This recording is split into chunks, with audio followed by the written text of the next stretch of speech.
Clara Whitfield pressed her dead husband's last letter against her chest and did not cry.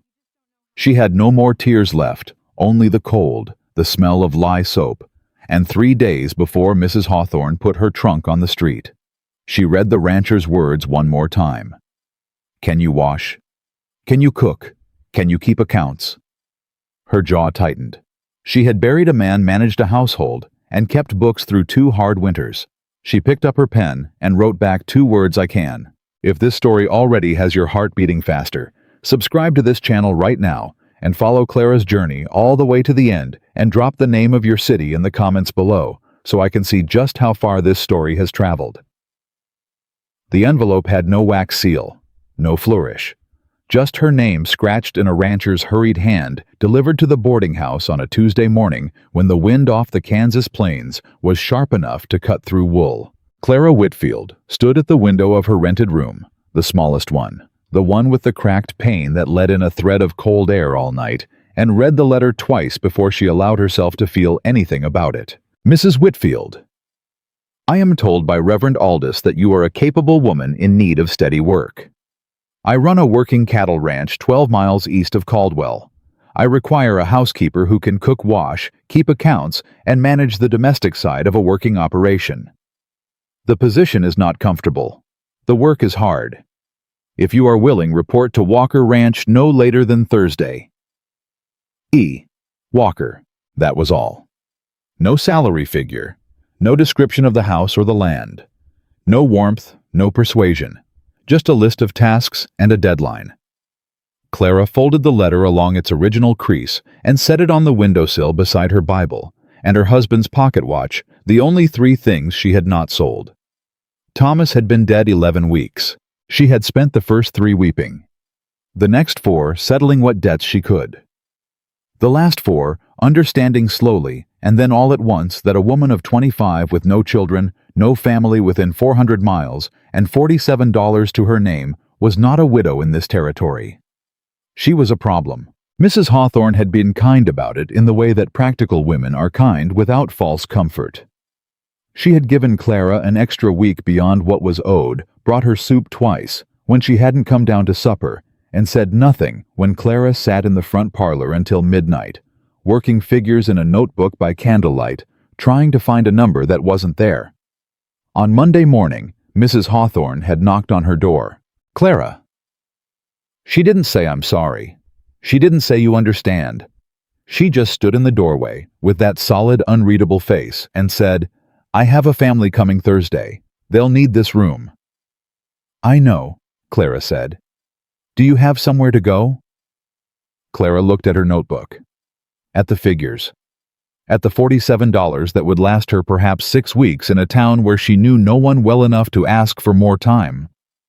I'm working on it, she said. That afternoon, Reverend Aldous had stopped her after the midweek prayer service, which she attended not from faith exactly, but because it was warm and free, and pressed the rancher's name and address into her hand on a folded piece of paper. Ethan Walker is a hard man, the Reverend said carefully, but he is a fair one. He lost his housekeeper to a marriage last month.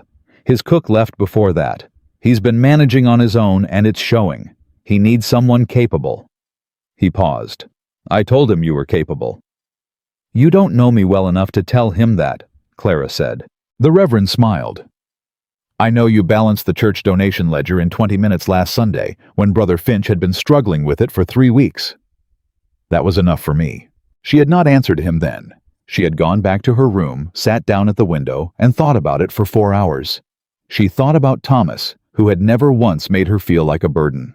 She thought about the farm they had worked together, his land, his name on the deed, his brother's, who had arrived 3 days after the funeral, and walked through every room with an appraiser's eye. She thought about the morning she had handed over the keys and walked out with her trunk and her Bible and the pocket watch, and the understanding that grief in this world was a luxury that only the secure could afford. She picked up her pen. Mr. Walker, I will be there Thursday morning. C. Whitfield. She posted it before she could reconsider. The wagon that took her east on Thursday belonged to a feed merchant named Corbin, who was headed that direction anyway, and charged her 50 cents for the ride, which she paid without flinching, even though it hurt. She sat in the back among sacks of grain with her trunk beside her and her coat buttoned to the throat, and watched the town of Caldwell shrink behind her. She did not look back for long. The plains in late October had a particular kind of bleakness that was almost beautiful if you were not frightened of it, the sky enormous and pale, the grass gone to brown and gold, the occasional cottonwood standing stripped and patient against the horizon. Clara had grown up in Ohio, where the land was softer and more forgiving.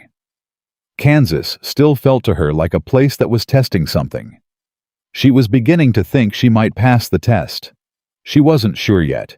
Corbin set her down at the gate of Walker Ranch just before 10 in the morning with a tip of his hat and no other ceremony. Clara stood with her trunk at her feet and looked at the property. It was a working ranch. That much was immediately clear, not from its appearance, which was rough, but from its bones. The fencing was solid.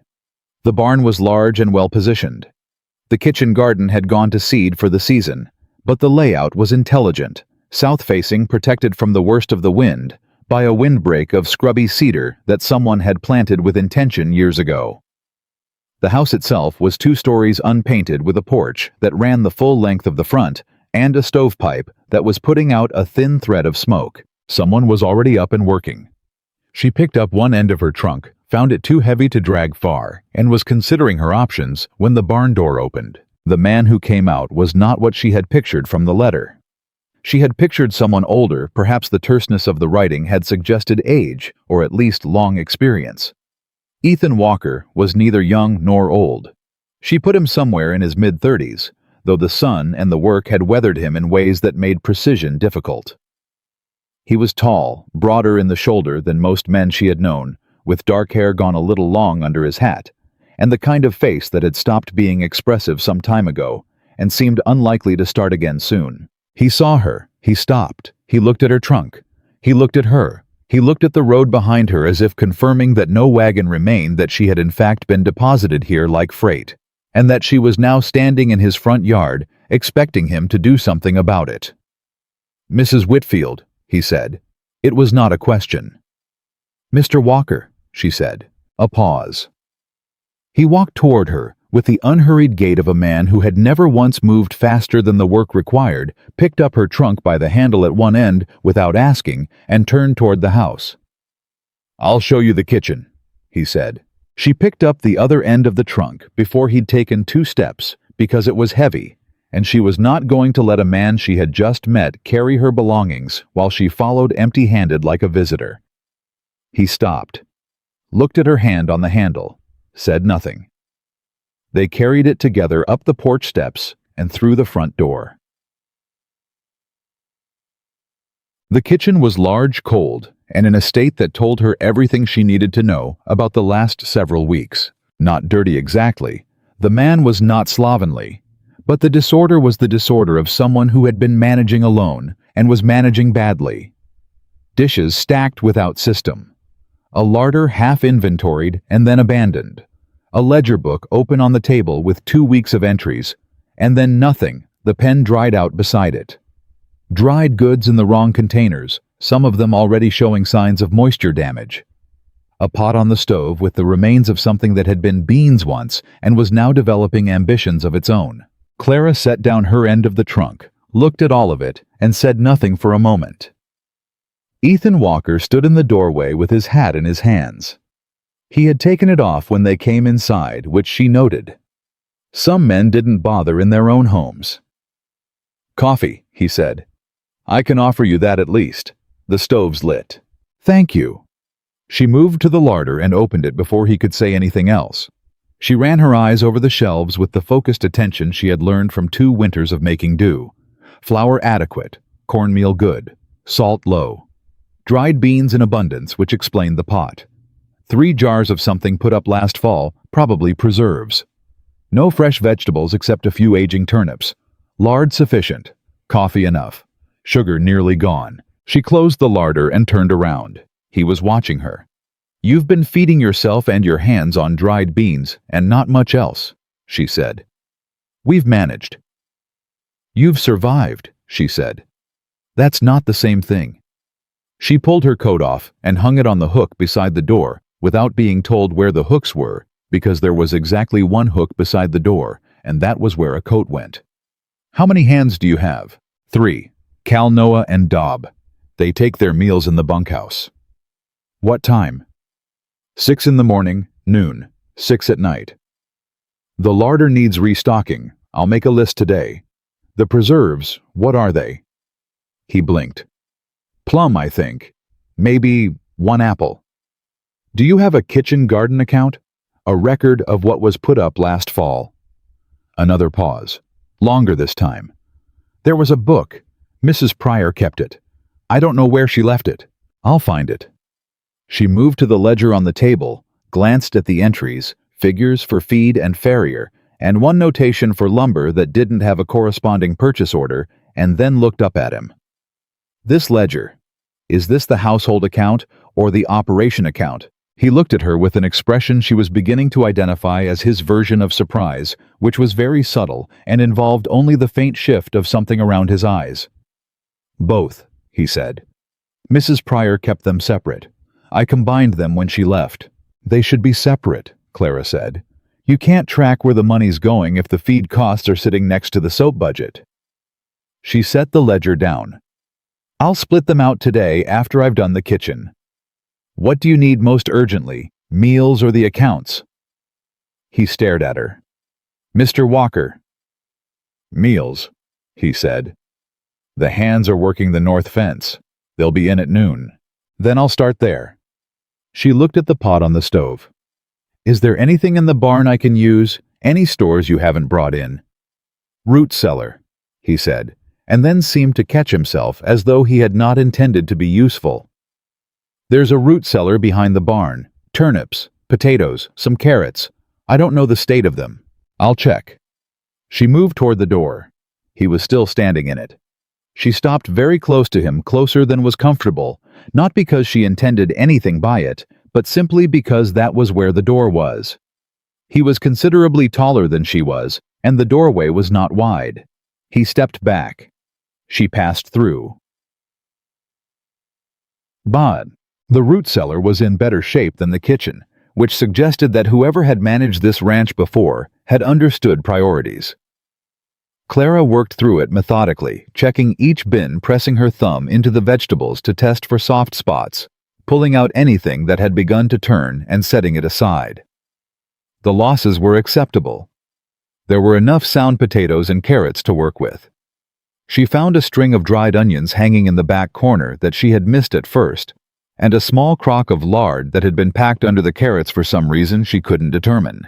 She carried what she needed back to the kitchen in her apron, made 2 trips, and by 11 o'clock had a pot of proper soup on the stove, salt pork she found in the bottom of the larder. Potatoes, carrots, onion, thickened with a little flour, and a pan of cornbread in the oven, because men doing fence work needed something to hold on to, not just broth. Ethan Walker came in twice while she worked. The first time he refilled his coffee and stood at the window for a moment without speaking.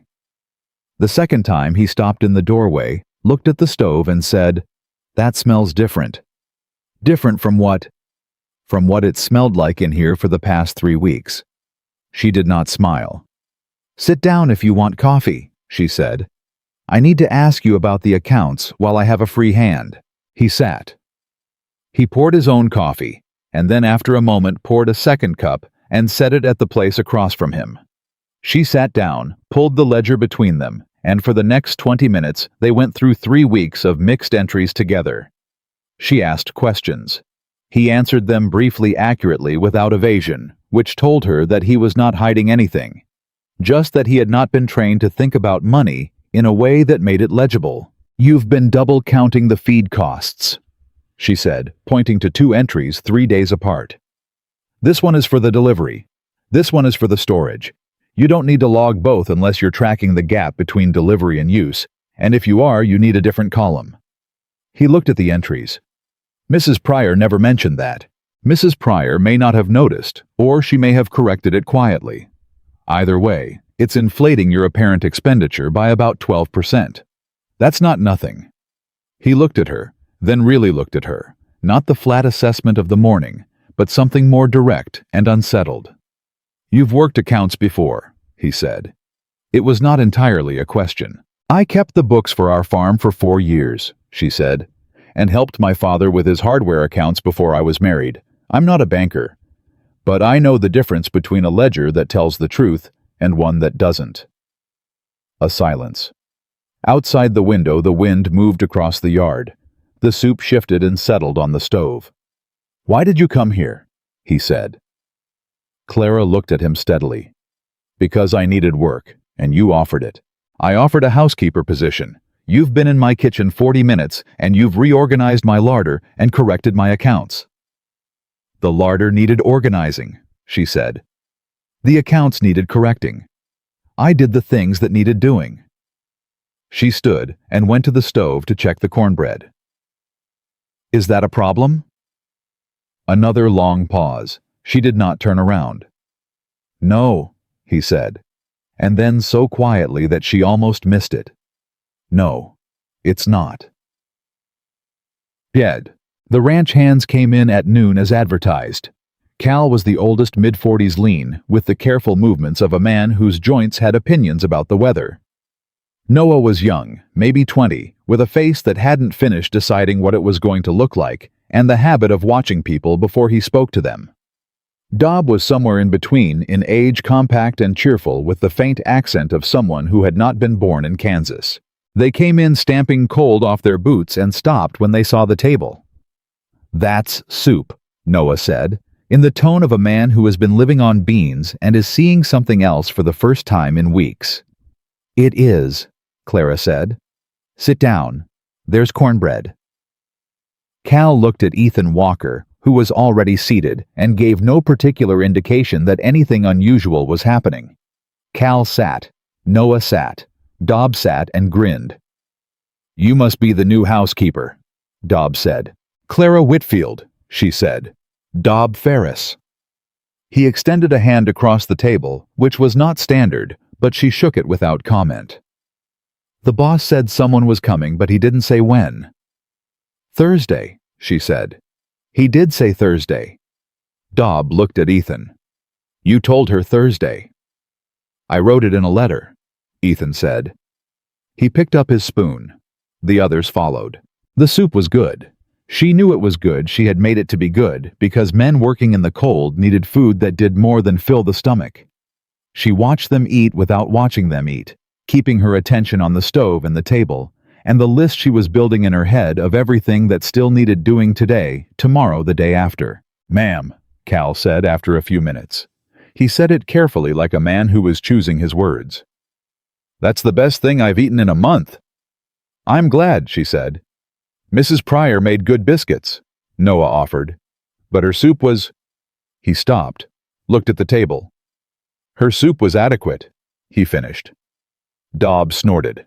Clara did not smile. "I'll make biscuits tomorrow," she said. "I need to know what time you start in the morning." "First light," Ethan said. "Then breakfast is at 5:30, she said. "I'll need someone to bring in wood for the stove before 5. Can one of you manage that?" A brief silence at the table. "That'd be me," Noah said with the slight air of someone who has been assigned something by consensus before anyone actually spoke. "I'm usually up first anyway. Thank you." She began clearing the pot for second servings. "Mr. Walker, after lunch, I'd like to go through the household inventory and the supply list. Do you have an account at the general store in town?" "Hanson's, yes. I'll have a restocking list for you by evening. I'll need to know what your monthly budget is for household supplies." He looked at her across the table. Cal and Noah and Dob were all very carefully not looking at him. "I'll tell you after lunch," he said. "Thank you," she said. She served second helpings. Nobody refused. By the time the afternoon light was going thin and copper-colored, Clara had accomplished the following: reorganized the kitchen larder with a written inventory tacked inside the door, separated the household account from the operation account, and corrected the double entries back 3 months. Written a full restocking list for Hanson's in town, identified that the water barrel near the kitchen door had a slow leak, and made a complete list of what needed addressing in the domestic side of the ranch over the next 2 weeks, organized by urgency. She had also, without making any announcement about it, aired the bedding in the room she'd been shown to that morning, swept the floors of the kitchen and front room, and located Mrs. Pryor's kitchen garden record in a tin box on the second shelf of the larder, exactly where anyone who thought about it would have put it. She was entering the 3rd month of the garden record into her new household ledger when Ethan Walker came in from the barn and stopped in the kitchen doorway again. He had a habit of stopping in doorways, she had noticed, as if he was always deciding whether to enter. "That water barrel," he said. "The one by the east door," she said without looking up. "The seam at the bottom is weeping. It's not urgent yet, but in a hard freeze it'll split." He was quiet for a moment. "I noticed it last week," he said. "I hadn't gotten to it." "You're one person running a ranch," she said. "You can't get to everything." She looked up then. "Can you reseal it, or do you need a new barrel?" "Reseal it," he said. "I've done it before." "Then add it to the list for tomorrow, before the temperature drops again." She looked back at the ledger. "Your monthly household budget. You were going to tell me." He named a figure. She wrote it down. She looked at it. She looked at the restocking list. "That's light," she said. "By about 30% given current store prices and what you're actually going through. I can cut it down if I buy in bulk for certain things: flour, cornmeal, salt. But you'll need to increase the base or you'll run short by February." "How much more?" she told him. He did not flinch. "I'll talk to Hanson about a bulk arrangement," she said. "It'll take a trip to town, but it'll save money over the winter. Is there a day you usually go?" "Saturdays sometimes, when I need to." "Saturday then," she said.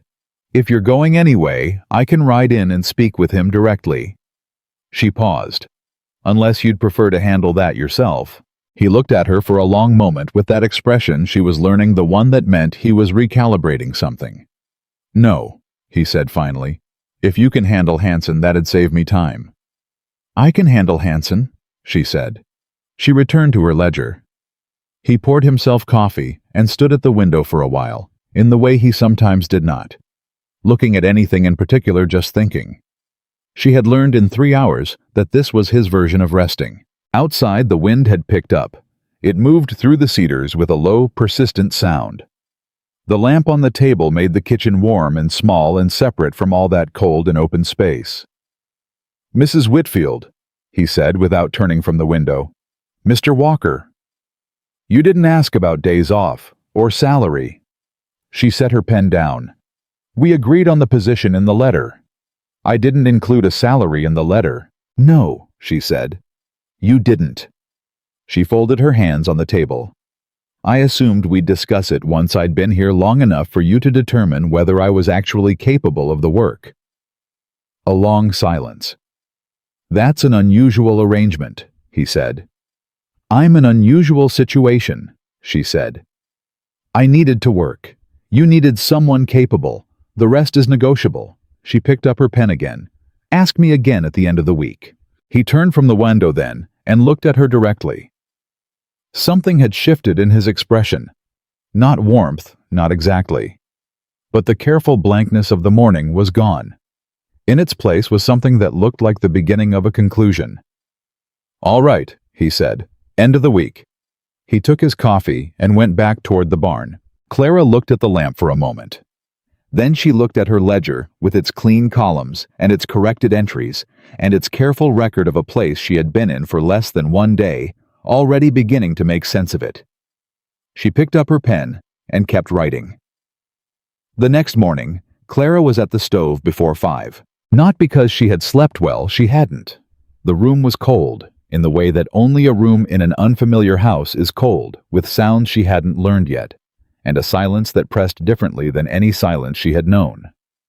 She had lain awake for an hour after midnight, listening to the wind move around the corners of the house and thinking about Thomas, which she had promised herself she would stop doing, and then thinking about the ledger, which was easier and more useful and still kept her from sleeping. She was up at 4:30. The stove was lit by 5. By 5:15, she had biscuit dough rolled and cut, and in the pan, a pot of oats on low heat and coffee strong enough to hold a spoon upright. Noah came in at 5 minutes to 5:30 with an armload of wood and stopped dead in the doorway. "You're all ready?" he started. "Wood goes in the box," she said without turning from the stove. "Stack it tight, it'll hold longer." He stacked it tight. He was quiet about it, which she appreciated. When he was done, he hovered near the door with the uncertain energy of a young man who does not know whether he is dismissed or invited, and Clara said without looking, "Coffee's ready. Help yourself." He poured a cup. He sat at the far end of the table. He did not speak, which was the right instinct, and she filed it away. Noah was a watcher first and a talker second, which made him more useful than the other kind. Cal came in at 5:28 and nodded at her and went to the coffee without being told. Dobb came in at 5:30, exactly bright-eyed, in the manner of a man who finds mornings genuinely agreeable, which Clara considered a minor character flaw, but not a disqualifying one. "Biscuits," Dobb said with the reverence of a man identifying a religious artifact. "Sit down," she said. Ethan Walker came in at 5:32. He looked at the table. Biscuits oats butter she had found in the cold cellar preserve she had opened because men working before sunrise needed something more than salt. And then he looked at Clara, who was filling plates with the efficient movements of someone who has done this many times before and is not interested in commentary about it. He sat without speaking. She set a plate in front of him. "Thank you," he said. It was the first time he had said that to her. She noticed it and did not show that she noticed it. "The water barrel," she said. "While I remember, it needs to be done before the temperature drops tonight.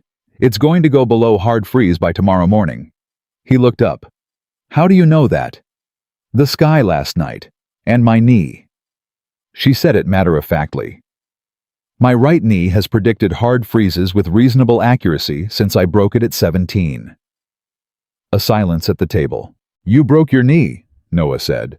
"Fell off a barn roof," she said. "I was fixing a loose shingle, and I was in a hurry." She picked up the coffee pot and refilled cups. "The barrel. Can you do it today?" "I'll do it this morning," Ethan said. "Good." She sat down with her own plate. "What's the north fence situation Cal mentioned yesterday? It's a long run." Cal looked faintly startled that she had remembered. 3 miles, he said. "Posts are sound, but the wire's gone loose in 2 sections, maybe 3. What stretched it?" "Could be the cold, could be cattle pressure. There's a bull in the north pasture." Cal stopped, glanced at Ethan. "Sergeant?" Ethan said. "Not an explanation, just the name." "He's a problem bull?" Clara asked. "He's a determined bull," Dobbs said with feeling. "There's a difference. A problem bull is mean. Sergeant ain't mean, he's just committed." "Committed to what?" "To being somewhere other than where we put him," Noah said. Clara ate her oats. "So the fence is a recurring issue." "Every fall," Ethan said. "The cold contracts the wire, and he finds the weak spots before we do. You need a second line inside the first in those sections," she said. "Not for all 3 miles. Just the 2 where he's gone through before. Do you have extra wire?" Another pause. This one was different. It had the quality of a silence in which someone is being surprised and isn't sure how to manage it. "There's a coil in the barn," Ethan said slowly. "Left from last spring. Then it's worth doing before the next cold snap rather than after. The restringing will take less time than the repair every fall." She stood to collect plates. "Just a thought. You know your land better than I do." She said it without any edge. She meant it without any edge. She had learned early in her marriage that the difference between a useful suggestion and an offensive one was whether it carried any implication of blame, and she had learned to remove that implication, the way she had learned to remove moisture from a root cellar systematically, and before it became a problem. Ethan watched her carry the plates to the dry sink. "I'll look at the wire," he said. She went to town on Saturday as planned. Ethan drove the wagon. He had not offered to let her drive it, and she had not asked, though she could have managed it well enough. There were negotiations not worth having on the 6th day of a new arrangement, and this was one of them. The ride to Caldwell took just under an hour. They did not talk for the first 20 minutes, which did not bother either of them, as far as Clara could tell. The planes stretched out on both sides of the road with the flat, patient indifference of a thing that has outlasted everything and expects to outlast everything else. And the cold was dry and clean, and smelled of dead grass and something mineral that she had come to associate with Kansas specifically. "You've been making notes?" Ethan said eventually. Not an accusation, not even quite a question. "I make notes," she agreed. "I have since I was a girl. My father said if it isn't written down, it didn't happen." "What kind of notes?" "Inventory. Pricing. Patterns." She shifted on the wagon seat. "I've been tracking what your hands eat against what it costs per week. By the end of the month, I'll have a baseline. Once I have a baseline, I can tell you where the money's actually going and where you can tighten." He was quiet for a moment. "You've been here 5 days. It doesn't take long to see the shape of a thing." Another silence.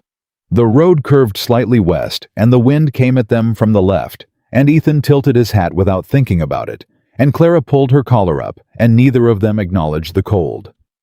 "What's the shape of it?" he said. "The ranch. What do you see?" She considered whether he was asking sincerely or testing her. She decided it didn't matter. The answer was the same either way. "You're running it lean," she said. "Which makes sense given what you've had to manage alone. The operation side is sound, the cattle are healthy, the barn's in good order, the hands know what they're doing. The domestic side has been neglected not from carelessness, but from not having enough hours in the day. The accounts were getting away from you not because you're bad with money, but because you were keeping them for 2 operations in one book and couldn't see the pattern." She paused. "You're also underpaying yourself." He turned to look at her. "What?" "You haven't drawn a wage from the operation in 4 months. I can see it in the ledger. You've been paying the hands and the feed and the farrier and the supplier and not taking anything for yourself." She met his look steadily. "That's not sustainable." He turned back to the road. His jaw had gone tight. "I know what's sustainable," he said. "I'm sure you do," she said. "I'm just telling you what the numbers show." A long pause. "The fall was hard," he said. It was not an explanation. It was barely even a concession. But it was something, and she understood it as such. "Most falls are," she said, and left it there. Hanson's General Store was exactly what she expected, long and dim and smelling of coffee and leather, and the faint mineral sweetness of dry goods, with a proprietor who looked at Ethan Walker when they came in, and then looked at Clara with a recalibration that was so obvious it was almost charming. "Walker," Hanson said, "didn't expect you this week." "My housekeeper needs to speak with you about a bulk arrangement," Ethan said. He said "my housekeeper" without any particular weight, which was the right tone, and Clara stepped forward and put her list on the counter. "Mr. Hanson, Clara Whitfield. I'm managing the household accounts at Walker Ranch." She tapped the list. "I'd like to discuss a winter supply arrangement bulk purchase of flour, cornmeal, salt, dried beans, and coffee with a monthly credit account settled on the 1st of each month. In exchange, I can give you predictable volume through February, which is worth something in a slow season." Hanson looked at the list. He looked at Ethan. Ethan looked at the middle distance with the expression of a man who has decided to let a situation unfold without interference. Hanson looked back at Clara. "Most ranches just run a tab," he said. "Tabs accumulate interest and bad feeling," she said pleasantly. "A monthly credit account settled on the 1st is cleaner for both parties. I've seen tabs destroy business relationships. I'd rather not start one." A pause. Hanson picked up the list and read it more carefully this time. "This is a precise order," he said.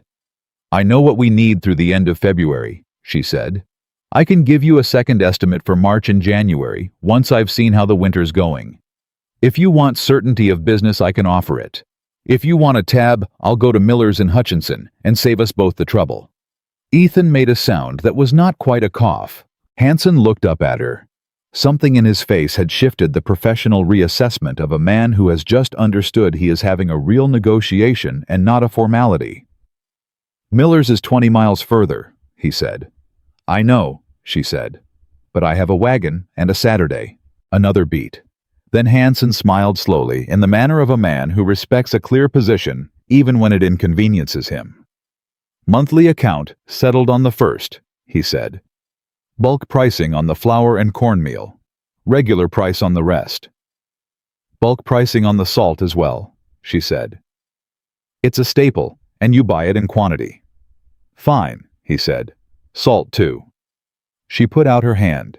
He shook it. Behind her she heard Ethan Walker release a slow breath through his nose. She did not turn around.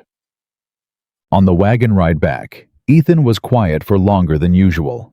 The supplies were loaded in the back, and the afternoon light was going flat and cold, and Clara sat with her hands in her lap and her notes in her coat pocket and waited. "You told him you'd go to Miller's," Ethan said finally. "Yes. Would you have—" She thought about it honestly. "Probably not. Miller's is too far for a weekly run, and their cornmeal is ground coarser." But he didn't know that. A pause.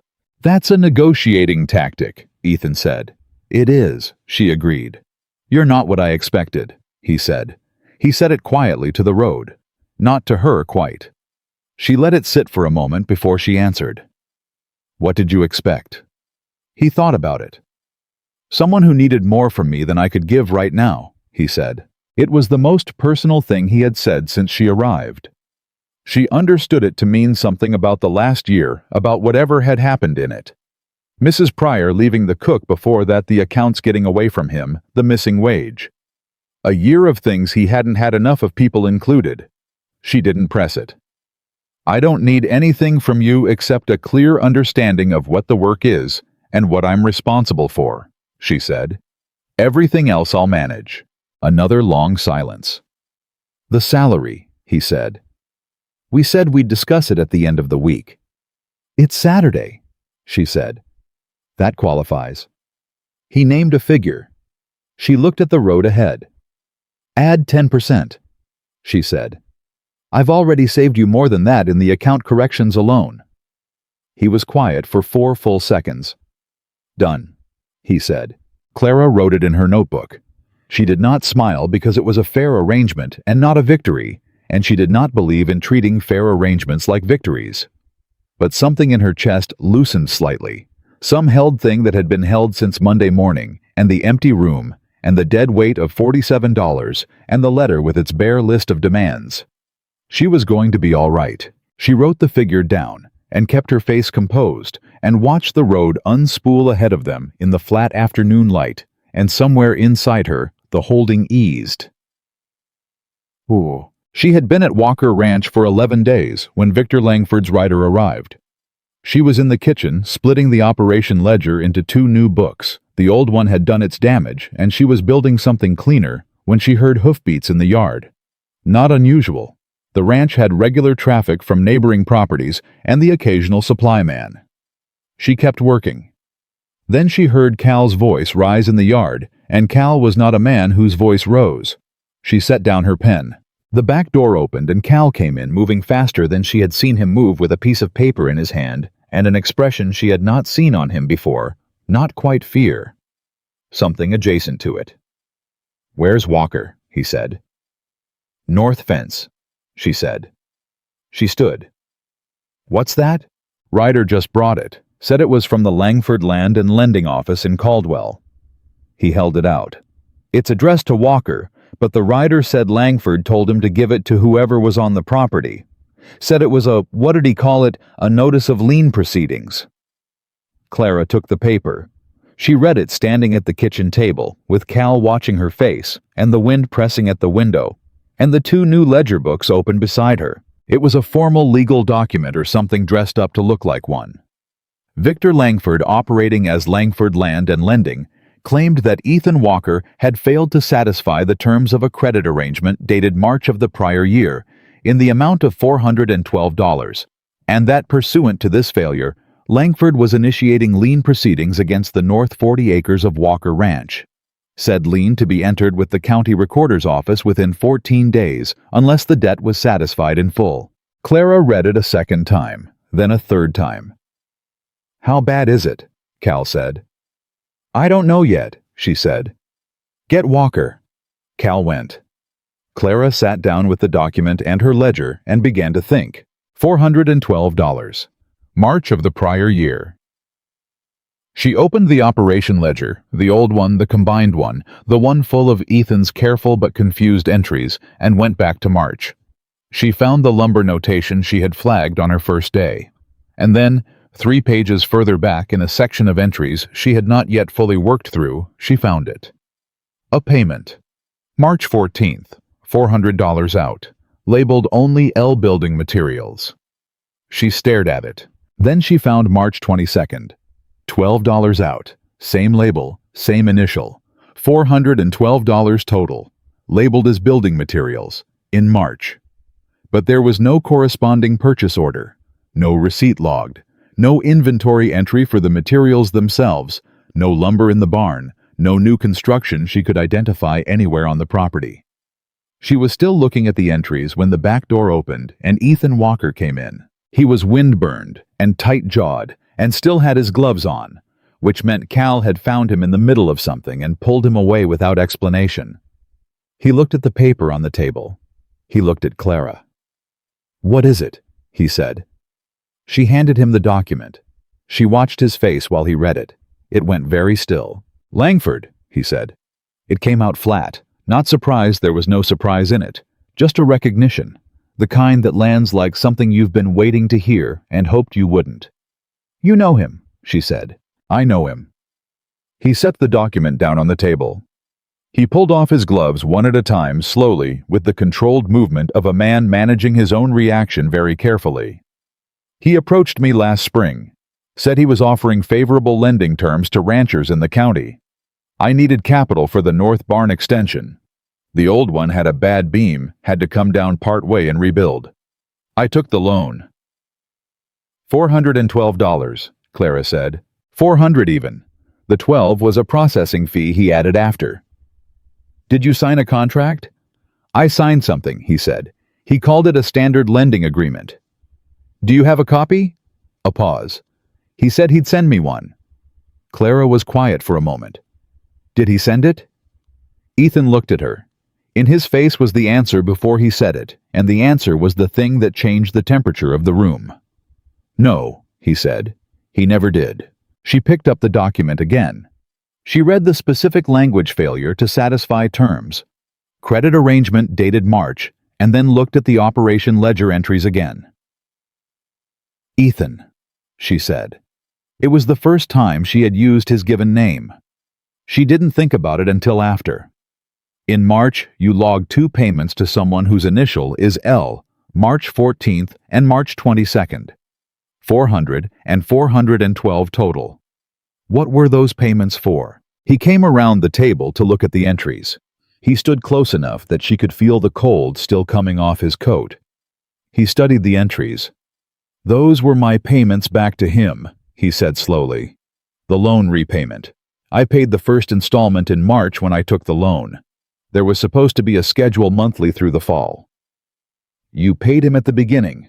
He said the first payment was due at signing. It was part of the terms. He stopped. His jaw tightened. "He said the rest would be set up in a schedule and he'd send the paperwork." Clara set the document down very carefully. "He took your first payment," she said. "He never sent the contract. He never set up a repayment schedule. And now 8 months later he's claiming you never paid at all and initiating a lien on your land." She looked up at him. "Do you have a receipt for that first payment? Anything he signed acknowledging that he received the money?" The silence that followed was the worst kind. She already knew the answer. She had known it since she read the words, "failure to satisfy terms," because a man who sat down to write those words about someone who had actually paid him was not making a mistake. He was making a calculation. "He didn't give me a receipt," Ethan said.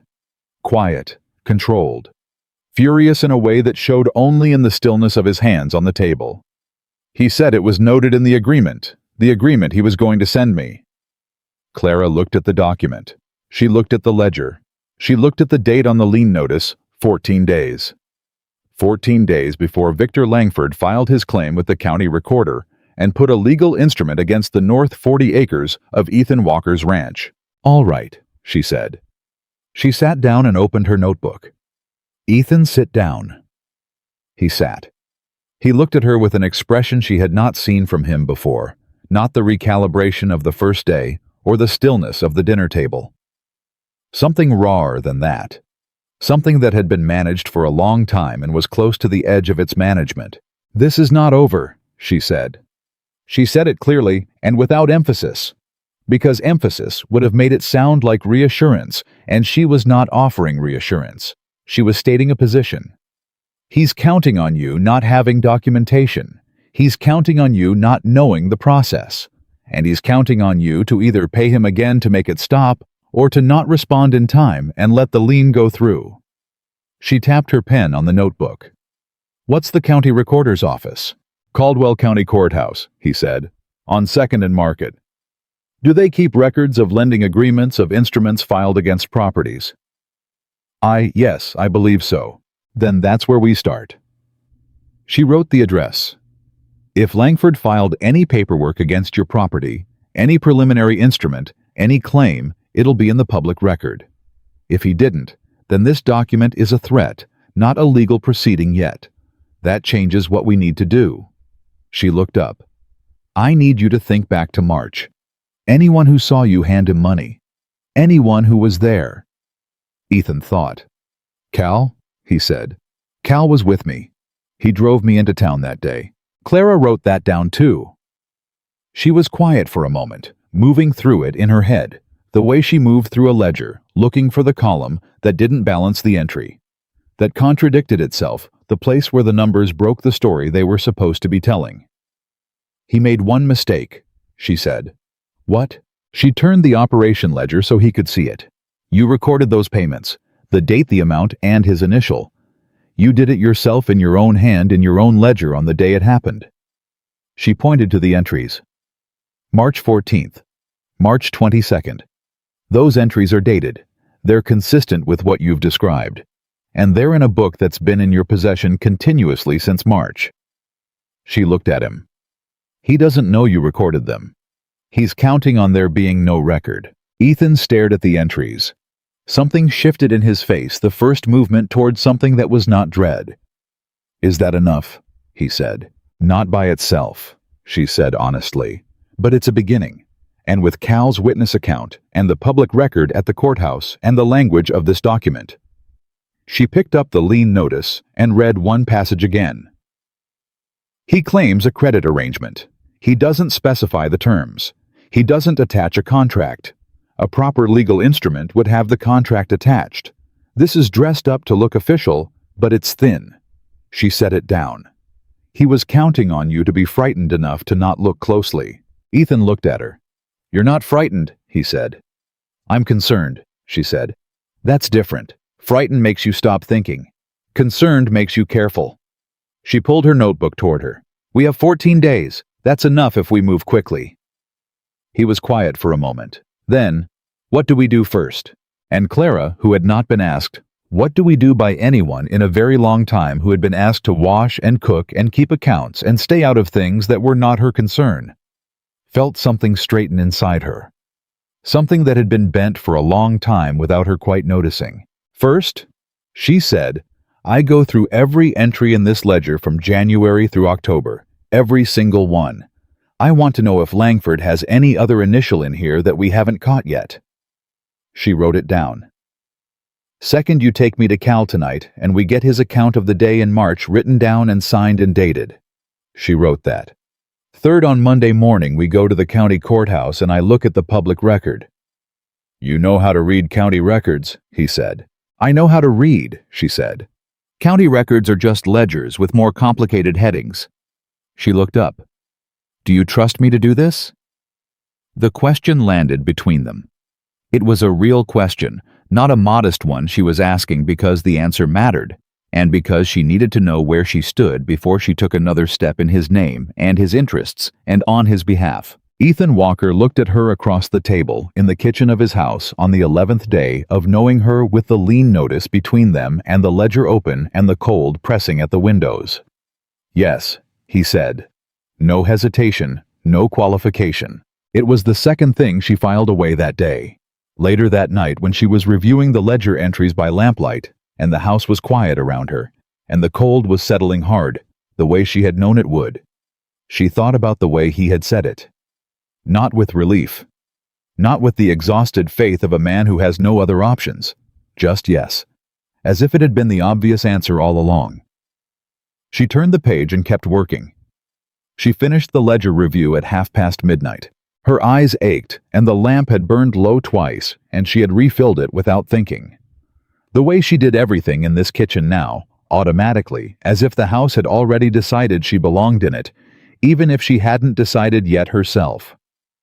The two new ledger books sat beside the old one, and the old one was covered in her small, precise annotations in pencil because she never marked a primary document in ink until she was certain. She was certain now. Victor Langford's initial appeared 4 times in the operation ledger, not twice. The 2 March entries, she and Ethan had already found the $400 and the $12. But there were 2 more. One in June labeled L survey fee for $38. One in August labeled L filing for $22. 70 additional dollars paid to the same man for services that had no corresponding documentation anywhere in the ledger or in the tin box where Ethan kept his business papers.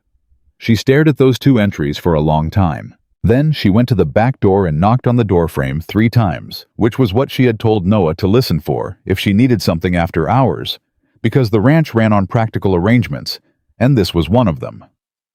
She heard him stir in the bunkhouse. A minute later, he appeared in the yard coat over his long John's hair, sideways from sleep. "Get Walker," she said. "Now. Don't knock, just open his door and say my name." Noah looked at her face. He went without asking why. Ethan appeared in this kitchen 2 minutes later. He had pulled on his trousers and his shirt, but not his boots, and his hair was loose, and he looked at her with the alert, unguarded expression of a man pulled from sleep who has trained himself to be ready for bad news. She turned the ledger to face him and pointed to the June and August entries. He looked at them. He looked at her. "I didn't see those," he said. "They were in the back section. You'd stopped using the back section when you combined the books." She sat down. "What were they for survey fee and filing fee? Do you remember paying those?" He pulled the ledger toward him and studied the entries. She watched his face move through recognition, then something harder. "He came by in June," Ethan said slowly. "Said there was a routine county survey of properties with outstanding lending arrangements. Said there was a fee. $38. He paused. "I paid it." "And August?" "August he sent a man. Said it was a recording fee for keeping the arrangement in the county records." His jaw tightened. $22. Clara was quiet for a moment. Then, "Did you get anything for either of those payments? Any document? Any receipt?" He already knew the answer. She could see it in his face, the particular exhaustion of a man who understands all at once and too late the shape of what has been done to him. "No," he said. "He's been bleeding you," she said. It was not a judgment. It was a finding stated the way she would state any finding clearly, without softening, that would make it harder to act on. Small amounts spaced out dressed up as legitimate fees, so each one seemed reasonable on its own. The survey fee, the recording fee, a man running a ranch doesn't have time to verify every administrative charge from a lender. He counted on that. She tapped the entries. $412 in March, $38 in June, $22 in August. Total of $472 paid to Victor Langford, and he's claiming you paid nothing. Ethan said nothing. He was looking at the entries with an expression she had not seen on him before. Not fury, not despair. Something colder than either. The expression of a man who has finished being surprised and is now simply calculating. "He picked you deliberately," Clara said. "You're running lean, you needed capital. You don't have a wife or a partner to catch things like this. He knew you'd pay and not push back and not document carefully enough." She met his eyes. "He's done this before. This is not his first time." "How do you know that?" "Because it's too practiced," she said. "The survey fee, the recording fee, those are inventions. There's no routine county survey that charges individual property owners. I've never seen that in any county record system in Ohio or anywhere else. It's a script. He uses it on people he thinks won't check." She paused. "On Monday, we go to the courthouse. And I want to look at more than just your record." "What else?" "Other properties, other liens, other names with Langford's office attached." She folded her hands on the table. "If he's done this before, there'll be a pattern in the county records. And a pattern is evidence of intent. That's different from a single dispute between two men." Ethan was very still. "Clara," he said. Her name again, and she noticed again. "If you find what you're looking for at the courthouse, what then? I'm not a lawyer. I can't file anything. And the county recorder isn't going to—" "I know what the county recorder will and won't do," she said. "I'm not going to the recorder. I'm going to the records room. Public records are open to any citizen. I'm a citizen." She looked at him steadily. "And there's a land attorney in Caldwell. Reverend Aldis mentioned his name when I first arrived. Cooper, I think. James Cooper. He has an office on 3rd Street. "Cooper's expensive," Ethan said. "He may be," she said. "But a lien on the North 40 acres is more expensive, and if we walk into his office with documented evidence of a pattern of fraud, rather than just one man's word against another's, his time is worth taking." She stood and straightened the ledger. "Go back to sleep. There's nothing more we can do tonight, and you need to be functional on Monday." He didn't move immediately. He sat at the table looking at the ledger, and she understood that he was doing what people did when something large had shifted, taking a moment to let his sense of the situation catch up to the new reality. She had done it herself many times. In the kitchen after Thomas's death. In the front parlor of the farm the morning his brothers arrived. In the boarding house room on the night she decided to answer Ethan's letter. "I should have caught this myself," he said. "You were running a ranch alone," she said. "You didn't have time to catch it." "That's not an excuse." "No," she agreed. "It's a circumstance. Excuses are for things you could have controlled. Circumstances are for things you couldn't." She picked up the lamp and moved it to the shelf. "Langford chose you because you were stretched thin. That's on him, not on you." She paused at the kitchen door. "Monday, Ethan. Try to sleep." She went upstairs.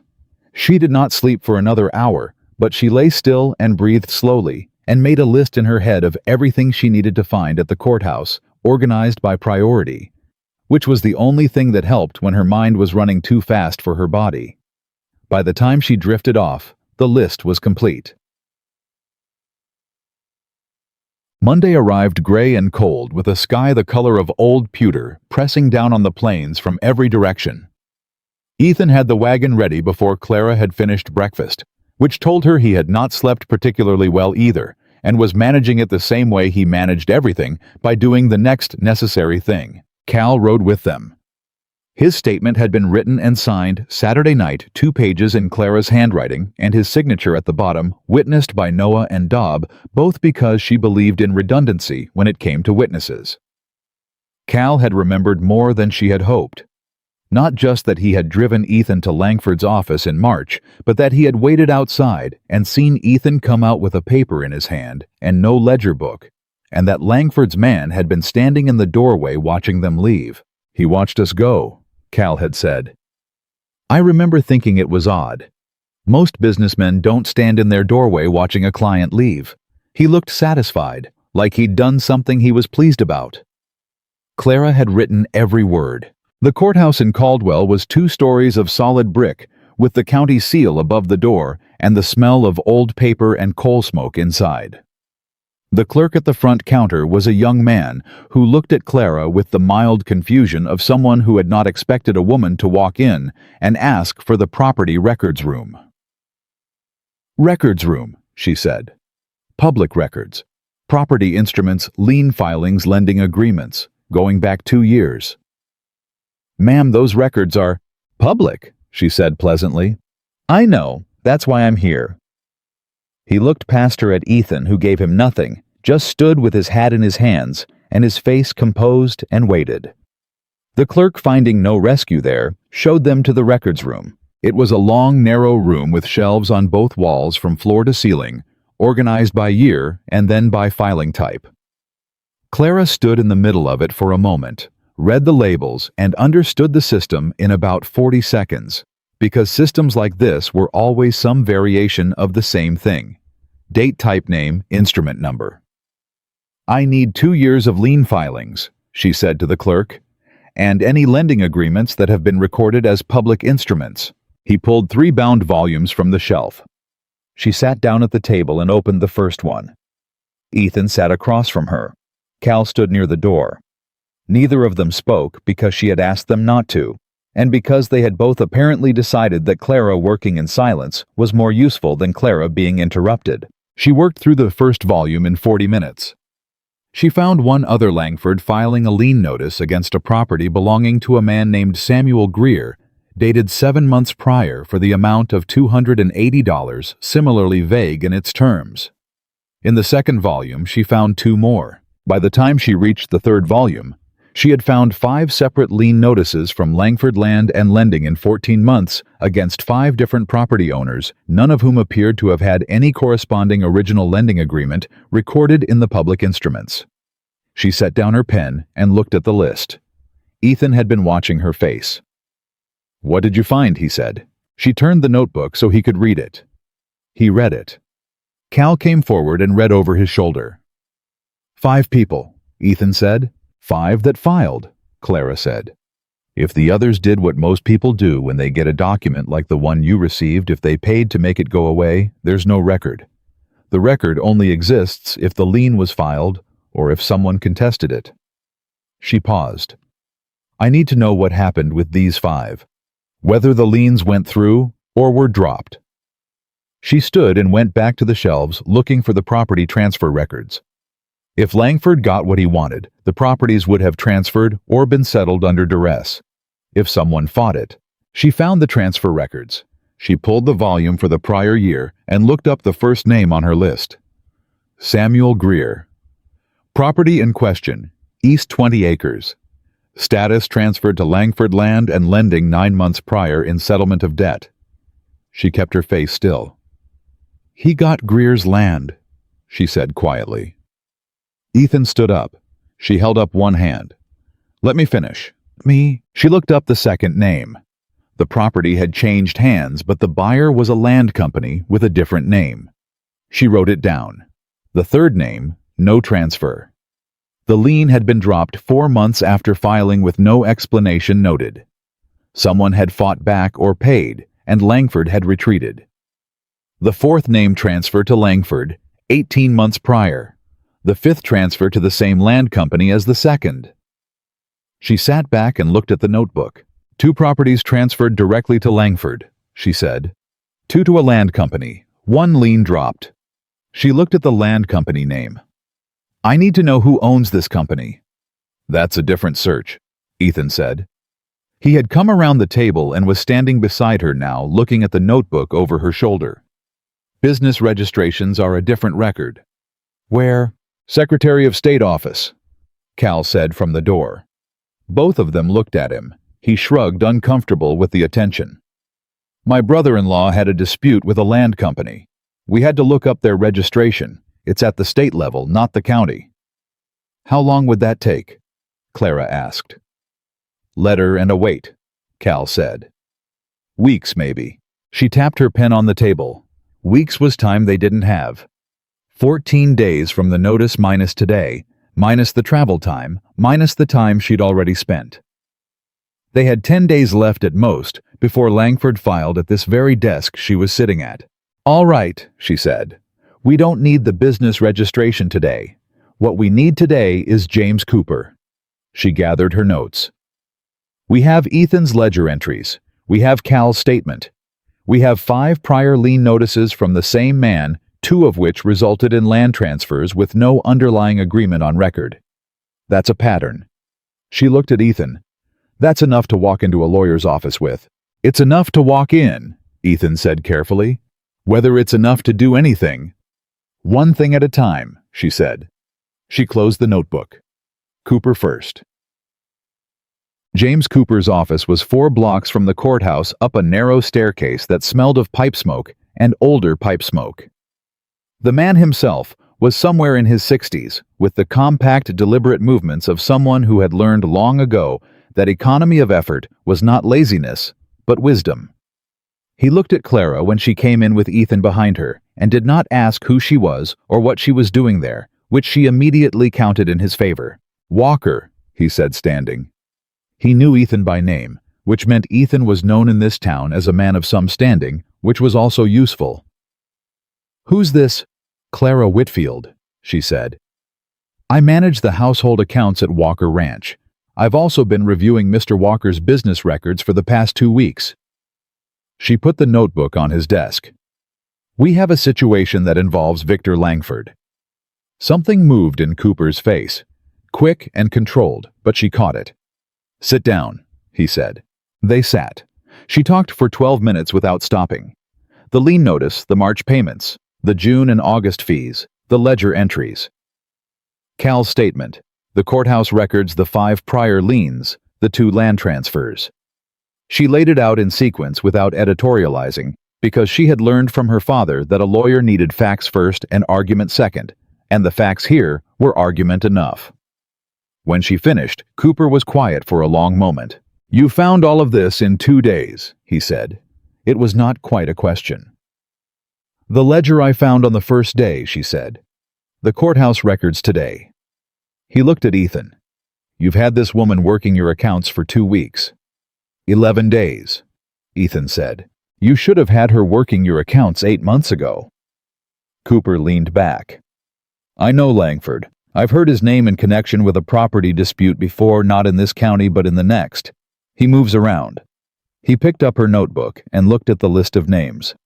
"Greer. I knew Greer. Good man. Lost 20 acres he'd worked for 15 years. His voice went flat on that last sentence. "Can it be contested?" Clara asked. "Greer's transfer. That's a longer conversation," Cooper said.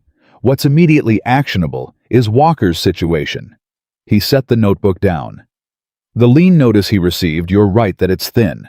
No contract attached, which is required for a properly filed instrument in this county. The amount claimed is inconsistent with the recorded payment pattern which you've documented, and the June and August fees." He picked up her notes on those entries and read them carefully. "Those are fabrications. There's no survey fee schedule in Caldwell County. He invented those." "I suspected as much," Clara said. "You were right to suspect it." Cooper looked at her over his reading glasses. "Mrs. Whitfield, where did you learn to read county records?" "I learned to read ledgers," she said. "County records are ledgers with bureaucratic headings." The corner of his mouth moved. "I'm going to need a formal statement from Walker, a copy of the relevant ledger pages, and Cal's signed account." He looked at Ethan.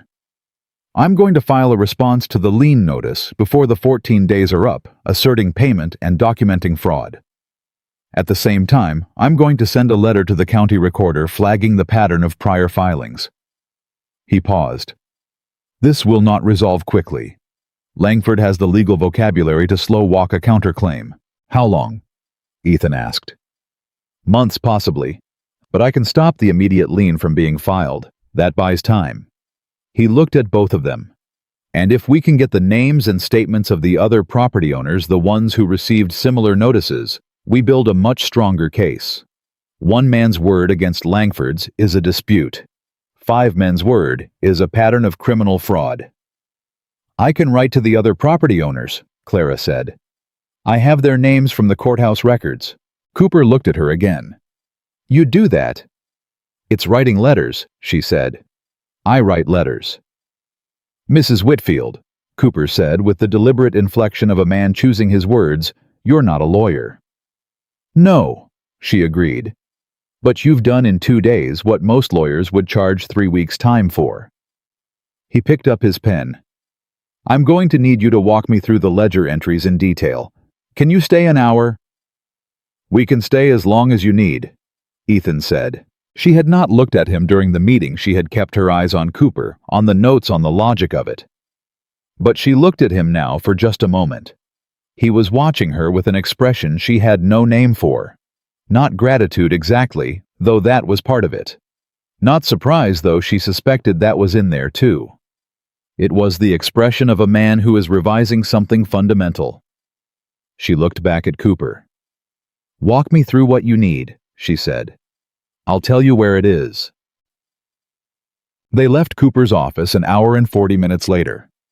The cold outside hit them after the cold warmth of the upstairs room, and Clara pulled her coat closed and breathed it in and felt the particular kind of exhaustion that comes not from physical work, but from sustained high-stakes thinking. Her hands were steady, her mind was clear.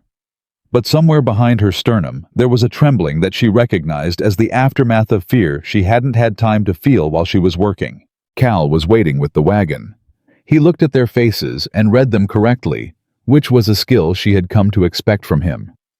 "Well," he said. "He'll file the response by Thursday," Ethan said, "and flag the recorder's office." Cal let out a breath. "Good, that's good." He looked at Clara. "You found all that, at the courthouse." "The records were there," she said. "Someone just had to look. Someone just had to know what they were looking at," Cal said. He said it quietly, without ceremony, in the tone of a man paying a debt he considers overdue. She climbed up onto the wagon seat without answering, because there was no good answer that wasn't either false modesty or the kind of confidence that made people uncomfortable. She had done what she could do. That was all. Ethan climbed up beside her.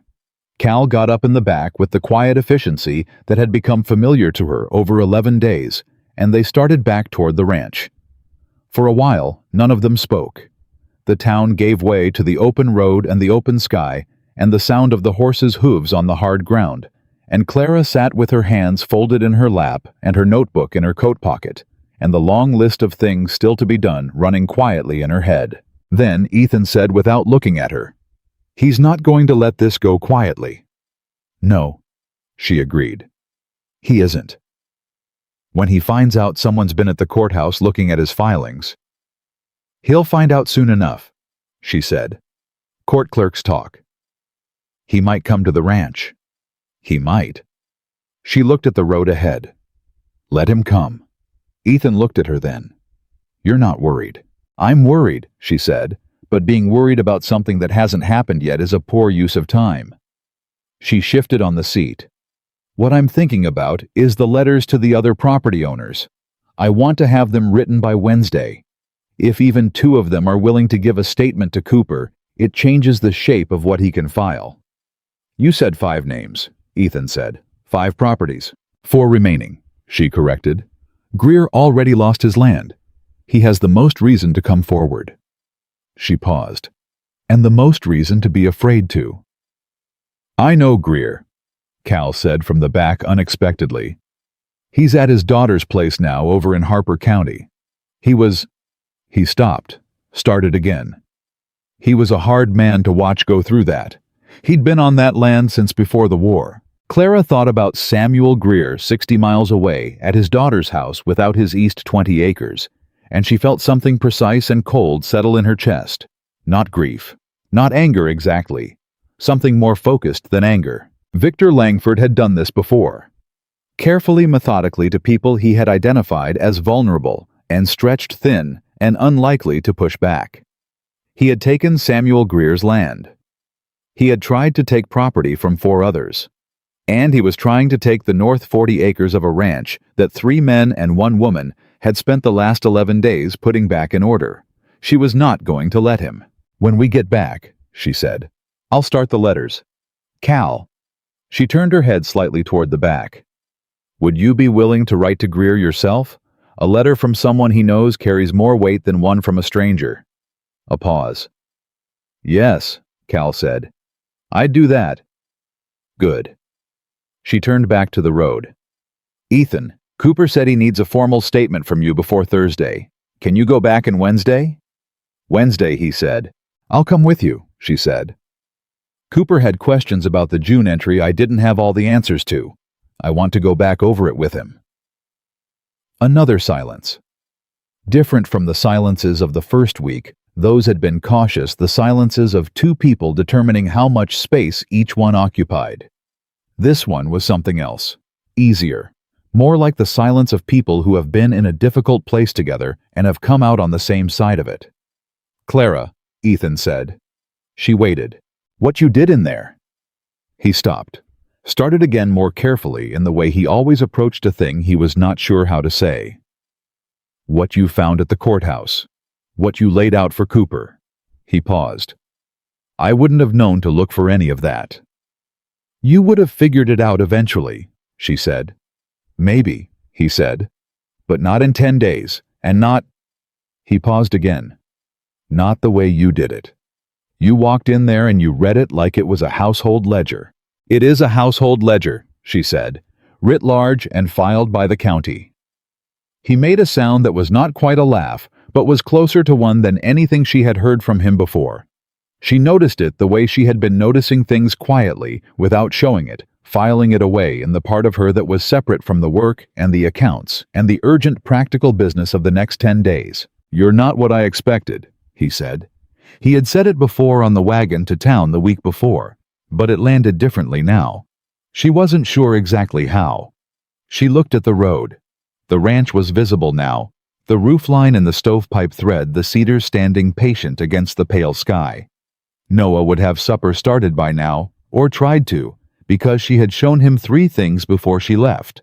And Noah was the kind of young man who took instructions seriously. "What will you do," she said carefully, "if the lien goes through anyway, if Cooper can't stop it in time?" It was a question she needed to ask because she needed to know who she was dealing with under the best conditions and under the worst, and 11 days was not long enough to know that yet. Ethan was quiet for a moment. "Fight it," he said. "Through whatever means Cooper has available." Another pause. "I built that north fence myself. Took me 2 seasons. The land behind it has the best water on the property." He said it simply without drama. "I'm not giving it to a man who stole it." She nodded. That was the right answer. Not a brave answer or a loud one, a clear one. The answer of a man who knows what he is and what he will and will not do. She looked back at the ranch as they came through the gate and felt something she had not felt in 11 weeks and had not expected to feel yet. She felt like she was coming back to somewhere. Not home that was too large a word for 11 days, and a borrowed room and a situation that was still uncertain in 10 different directions. But somewhere. Somewhere that had her ledger books and her kitchen and her lists and 3 men who passed the salt without being asked, and a water barrel she had spotted going bad before anyone else noticed. Somewhere that needed the specific things she was capable of giving. The wagon stopped. Noah came out onto the porch and looked at their faces with the alert attention of a young man waiting for news, and Clara climbed down and said, "Soup's ready." "Yes, ma'am," he said. "Good." She moved toward the door. "We'll eat and then I have letters to write. Cal, I'll need the ink from the parlor shelf and a fresh nib if there is one." "Yes, ma'am," Cal said. She went inside. Behind her, she heard Ethan on the porch steps, and then his voice low saying something to Noah that she couldn't make out. And then Noah's voice surprised and admiring. She found all that. In one morning, she didn't hear Ethan's response, but she heard the quality of the silence that followed, and it told her something she decided to think about later when the letters were written and the evening work was done. And she had a moment to think about anything that wasn't urgent. She hung her coat on the hook, rolled up her sleeves, and went to check on the soup.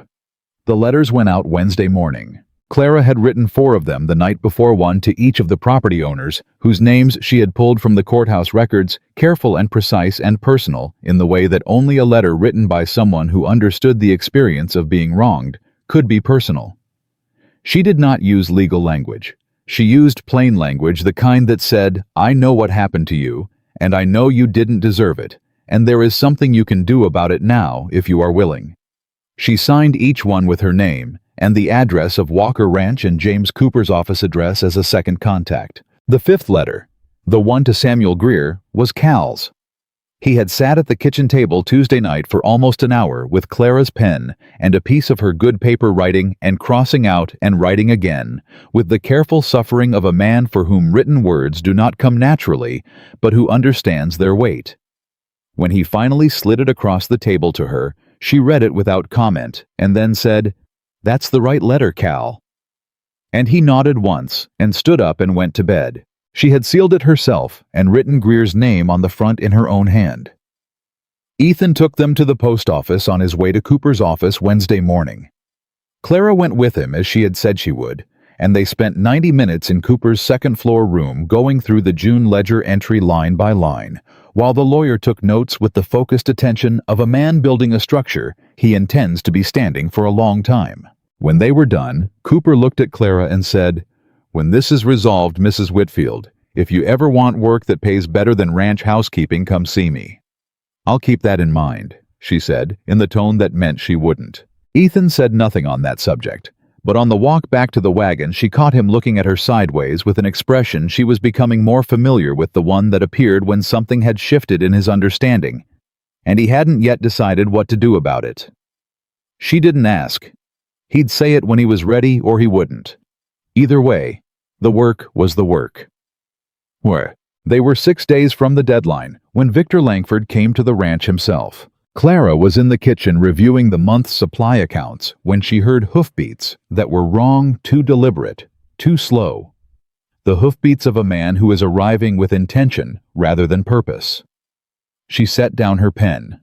Through the window she could hear Cal's voice in the yard. Then another voice she did not recognize, lower and measured with the smooth quality of someone accustomed to having their words carry authority. She did not go to the window. She picked up the operation ledger, the original one with all her annotations, and placed it in the tin box under the kitchen table, where she kept the important documents. She put her notebook on top. Then she stood up, straightened her apron, and walked to the front door. Ethan was already on the porch. He had come from the barn, she could tell from the state of his hands and the set of his shoulders, which were different when he'd been working hard versus standing still. He was standing very still now. The man on horseback was not what she had pictured, and she had been picturing him for 6 days. She had pictured someone larger, rougher, the physical embodiment of the pressure he exerted. Victor Langford was neither. He was perhaps 50, trim, well-dressed for the territory, with a clean hat and good boots, and the practiced ease of a man who has learned that confidence of bearing does more work than size. He had a younger man with him, a clerk or an aide of some kind, carrying a leather satchel. He looked at Ethan. Then his eyes moved to Clara, standing in the doorway, and they stayed there for a moment, with the calculating assessment of a man deciding what he's looking at. "Walker," he said pleasantly. "I was in the county and thought I'd come by. Simpler to talk in person than through the mail." "We don't have anything to talk about through the mail," Ethan said. "My attorney is handling the response to your notice." Something shifted in Langford's expression, quick and controlled, but Clara caught it. He had not expected that. He had expected a worried rancher, not a rancher with an attorney. "Your attorney," Langford repeated. He made it sound mildly curious, the way a man might repeat something unexpected, but not concerning. Of course, that's your right, Walker. Though I'd hate to see this become more complicated than it needs to be." He swung down from his horse, with the practiced ease of a man who makes himself at home in other people's spaces. "The amount in question is straightforward. I'm sure we can find a reasonable—" "The amount in question is 0, Clara said. He looked at her. The pleasant expression stayed in place, but the quality behind it changed. "I don't believe we've met," he said. "Clara Whitfield," she said. "I manage the accounts at Walker Ranch." "The housekeeper," he said. The word was chosen carefully, with a precision that was meant to place her and keep her placed. "The bookkeeper," she said with equal precision. "Among other things." She looked at him steadily from the doorway. "Mr. Walker paid you $412 in March. He has the ledger entries. His foreman witnessed the payment. And you never provided a lending agreement, a receipt, or a repayment schedule, which means there is no documented debt, only a documented payment." She paused. "Your notice claims non-payment. The records say otherwise." Langford looked at her for a long moment. Then he smiled, not the pleasant public smile, but something smaller and colder behind it. "Records can be interpreted many ways," he said. "Ledger entries in the debtor's own hand, dated on the day of transaction, are not subject to much interpretation," she said. "Neither are witness accounts." A foreman's account, Langford said with a slight emphasis that placed Cal in the category of men whose words don't hold weight. A foreman's signed and dated account, Clara said, witnessed by 2 additional employees of this ranch. She let that land. Mr. Cooper at his office on 3rd Street has all of it. The younger man with the leather satchel had gone very still. Clara noted it. Langford's eyes had not left her face. She could feel him recalculating, not retreating, not yet, but adjusting. He was a practiced man, and practiced men did not show alarm. They showed control. The lending arrangement was clear at the time of signing, he said. If there's been confusion about the repayment terms, that's regrettable. I'm happy to sit down and clarify. There was no signing, Ethan said. His voice was flat and controlled and more dangerous for it. You handed me a document and took it back when I'd put my name to it. You said you'd send me a copy. You never did. I'm sure there was an oversight. There was no oversight, Ethan said, and I have the county records. Langford went very still. Clara watched his face. She saw the exact moment he understood that she had been to the courthouse, that she had looked at more than Walker's record, that the thing he had built carefully over 14 months across 5 properties was not as invisible as he had believed. It moved through his expression like a shadow moving across a flat piece of ground there and then gone covered over. The county records are public, he said carefully. They are, Clara agreed. Samuel Greer's name is in them. So are 4 others. She held his gaze. Mr. Cooper found the pattern very interesting. The younger man with the satchel shifted his weight. Langford did not move. Mrs. Whitfield, Langford said, and his voice had changed. The pleasantness was still there, stretched thinner now, over something harder. You're a capable woman clearly, but you're involving yourself in a business matter that directly affects the accounts I manage, she said. So it is very much my business. A silence. In the yard, Cal had appeared from somewhere, and was standing near the barn door with his arms folded and his expression carefully blank. Noah was visible at the edge of the fence.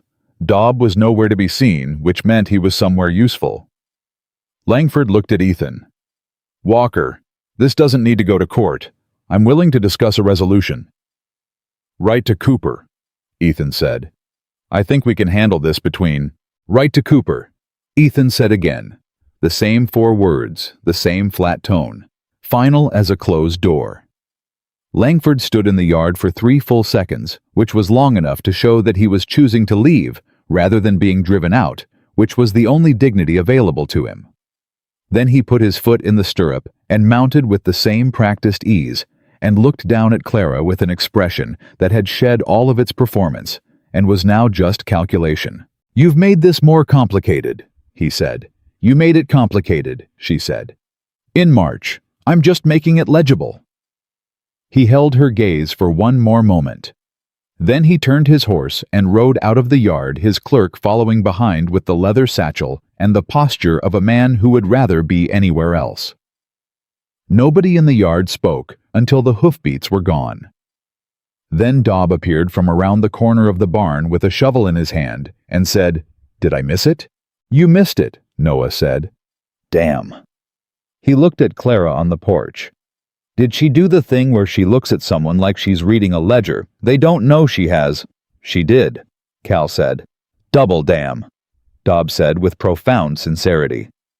Clara went back inside before anyone could see her hands, which had started shaking approximately 30 seconds after Langford's horse cleared the gate. She was sitting at the kitchen table, with both hands flat on the wood, breathing slowly when Ethan came in. He didn't say anything immediately. He poured 2 cups of coffee and set one in front of her, and sat down across from her with his own, and for a minute they just sat there with the quiet of the kitchen around them, and the sound of the hands outside resuming work, because work was always the thing that came back first. Your hands are shaking, he said. I know, she said. You didn't look like your hands were shaking. I know that too. She wrapped both hands around the coffee cup. The warmth helped. Shaking after is better than shaking during. He looked at her for a moment. Were you frightened of him? She considered the question honestly. I was frightened of what he could do, she said. Not of him specifically. He's a careful man, not a violent one. Careful men who work through documents and legal instruments are dangerous in a specific way. She paused. I needed him to know that we knew. That we'd been to the courthouse and found the pattern and given it to Cooper. Once he knew that coming here accomplished nothing for him. You wanted him to come, Ethan said slowly. I thought he might, she said. Cooper filing the response would have told him something was happening. I thought he'd want to assess the situation personally before it got further. She looked at the coffee cup. I wanted him to see that it wasn't just one man with a ledger. I wanted him to see... She stopped. What? That there was more than one person who knew, she said. It was true, and it was also not the whole of it, and she knew that the part she wasn't saying was the part about standing in that doorway, and not moving, and not flinching, and making him look at her directly, because men like Langford counted on people being alone and afraid, and she was neither at that moment, and she had wanted him to have to account for that. Ethan looked at her for a long moment. He called you the housekeeper, he said. He did. You didn't correct him until the second time. I wanted to see what he'd do with it first, she said. If he thought I was only a housekeeper, he'd speak to me differently than if he thought I was the one who'd been at the courthouse. I needed to know which version of him I was dealing with before I said anything that mattered. Another silence. Different from all the silences before it, this one had a quality she was not sure she could name. Like something that had been building pressure for several days had found a small place to release. Clara, he said. She looked up. When you wrote to me, he said. 2 words. I can. What did you mean by that? She looked at him. It was an odd question for this moment. She said so. That's an odd question for this moment. I've been thinking about it, he said. For 2 weeks I've been thinking about it. He set down his coffee cup. He looked at his hands on the table, the scarred, calloused hands of a man who had built the thing he was fighting to keep. I wrote a letter asking if a woman could wash and cook. You wrote back that you could. But that's not what you've been doing. I have been washing and cooking, she said. The biscuits this morning.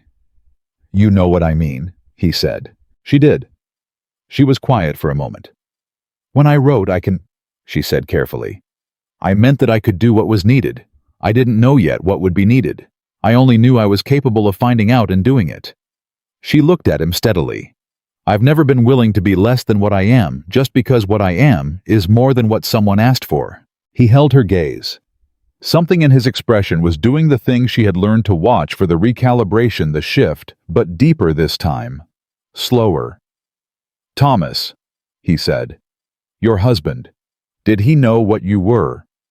It was a question nobody had asked her in 11 weeks of being a widow.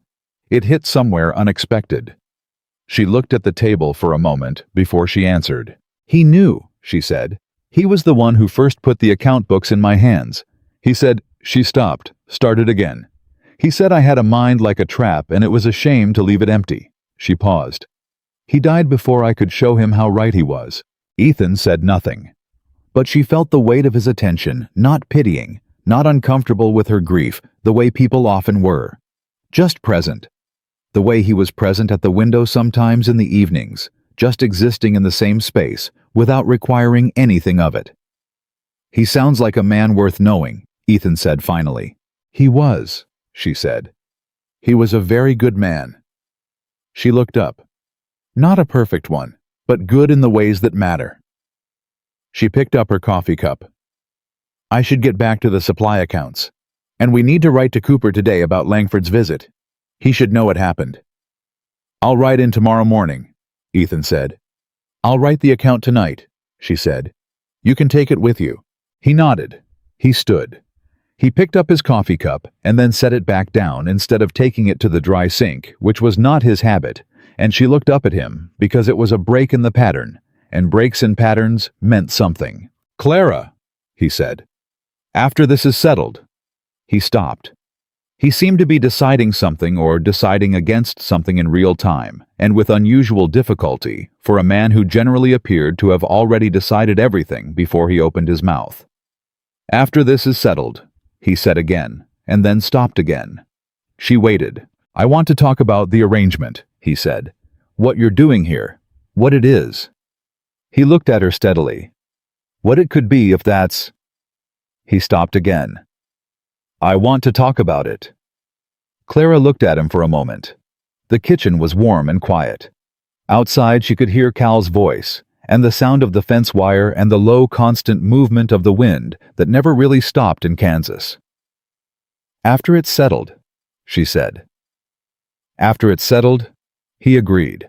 He picked up his cup and took it to the dry sink this time and went back out to the barn, and Clara sat with the operation ledger and her notebook and the quiet kitchen, and the words, what it could be turning over in the part of her mind that she had been keeping firmly pointed at the practical and the necessary and the next thing that needed doing. She turned the page. She went back to the accounts. But the words stayed where they had landed.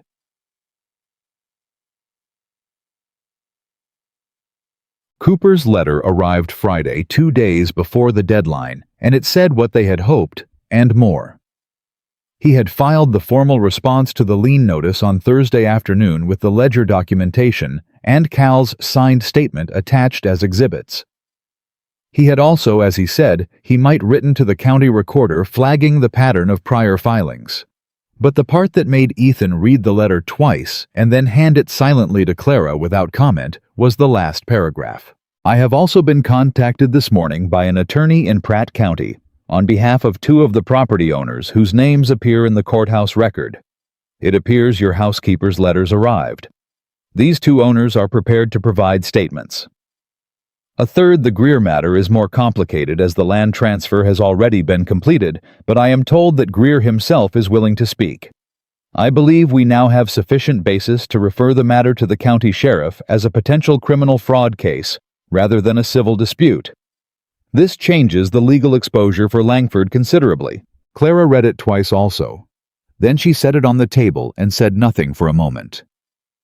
"Criminal fraud," Ethan said. "It's what it is," she said. "He took money under false pretenses multiple times from multiple people. That's not a civil matter." "That's a jail matter," Cal said from the doorway. He had a habit of materializing in doorways when something important was being read. Clara had stopped being surprised by it. "Potentially," she said. "Cooper is careful. He won't overstate it." She looked at the letter again. "But the shape of this has changed." She looked at Ethan. "The lien filing it won't go through now. Cooper's response stops that. What happens next depends on how far the sheriff's office is willing to take it." "Sheriff Beaumont," Ethan said slowly. He said the name with the same tone he used for Sergeant the Bull, not hostile, but with the weight of prior experience. "He's not a fast-moving man." "He doesn't need to be fast," Clara said. "He needs to be willing. Is he honest?" Ethan thought about it. "He's honest," he said. "He's cautious. He's been in that office 12 years, and he doesn't like surprises, and he doesn't like making enemies." "A cautious, honest man," Clara said. "That's workable." She closed the letter and folded it back in its envelope. "Cooper will handle the sheriff's office. That's his job." She stood. "Our job is to make sure the documentation is complete and consistent. I want to go through the account entries one more time before Cooper files anything else. There may be something I missed." "You haven't missed anything," Ethan said. "I might have," she said. "I'd rather look again than wonder." She moved to the shelf where the tin box sat. "Can you send word to Cooper that we've received the letter and we'll come in Monday for a full review?" "I'll send Noah in the morning," he said. "Good." She opened the tin box and took out the ledger. She sat down and opened it to the March entries. She was 3 lines in when Ethan said, "Will you stop for supper?" She looked up. "What?" "You've been working since 6 this morning," he said. "It's nearly 7 at night. Dobb made supper. He was very serious about it." A pause. "He asked me to specifically request your presence, which is not a sentence I expected to be saying." Clara looked at the ledger. She looked at the clock on the mantel shelf. Then she looked at the man in her doorway. His doorway, technically the doorway of the house she had walked into 19 days ago, with a trunk and a 2-word letter and nothing much beyond her own capacity to do the work in front of her. She closed the ledger. "What did Dobb make?" she said. "He wouldn't tell me," Ethan said. He said it was an occasion." He said it with the slight pained expression of a man who does not know what to do with the word occasion in a ranch context. She stood up. She smoothed her apron. "Well," she said, "let's not disappoint the occasion." She walked past him through the door, and he fell into step beside her.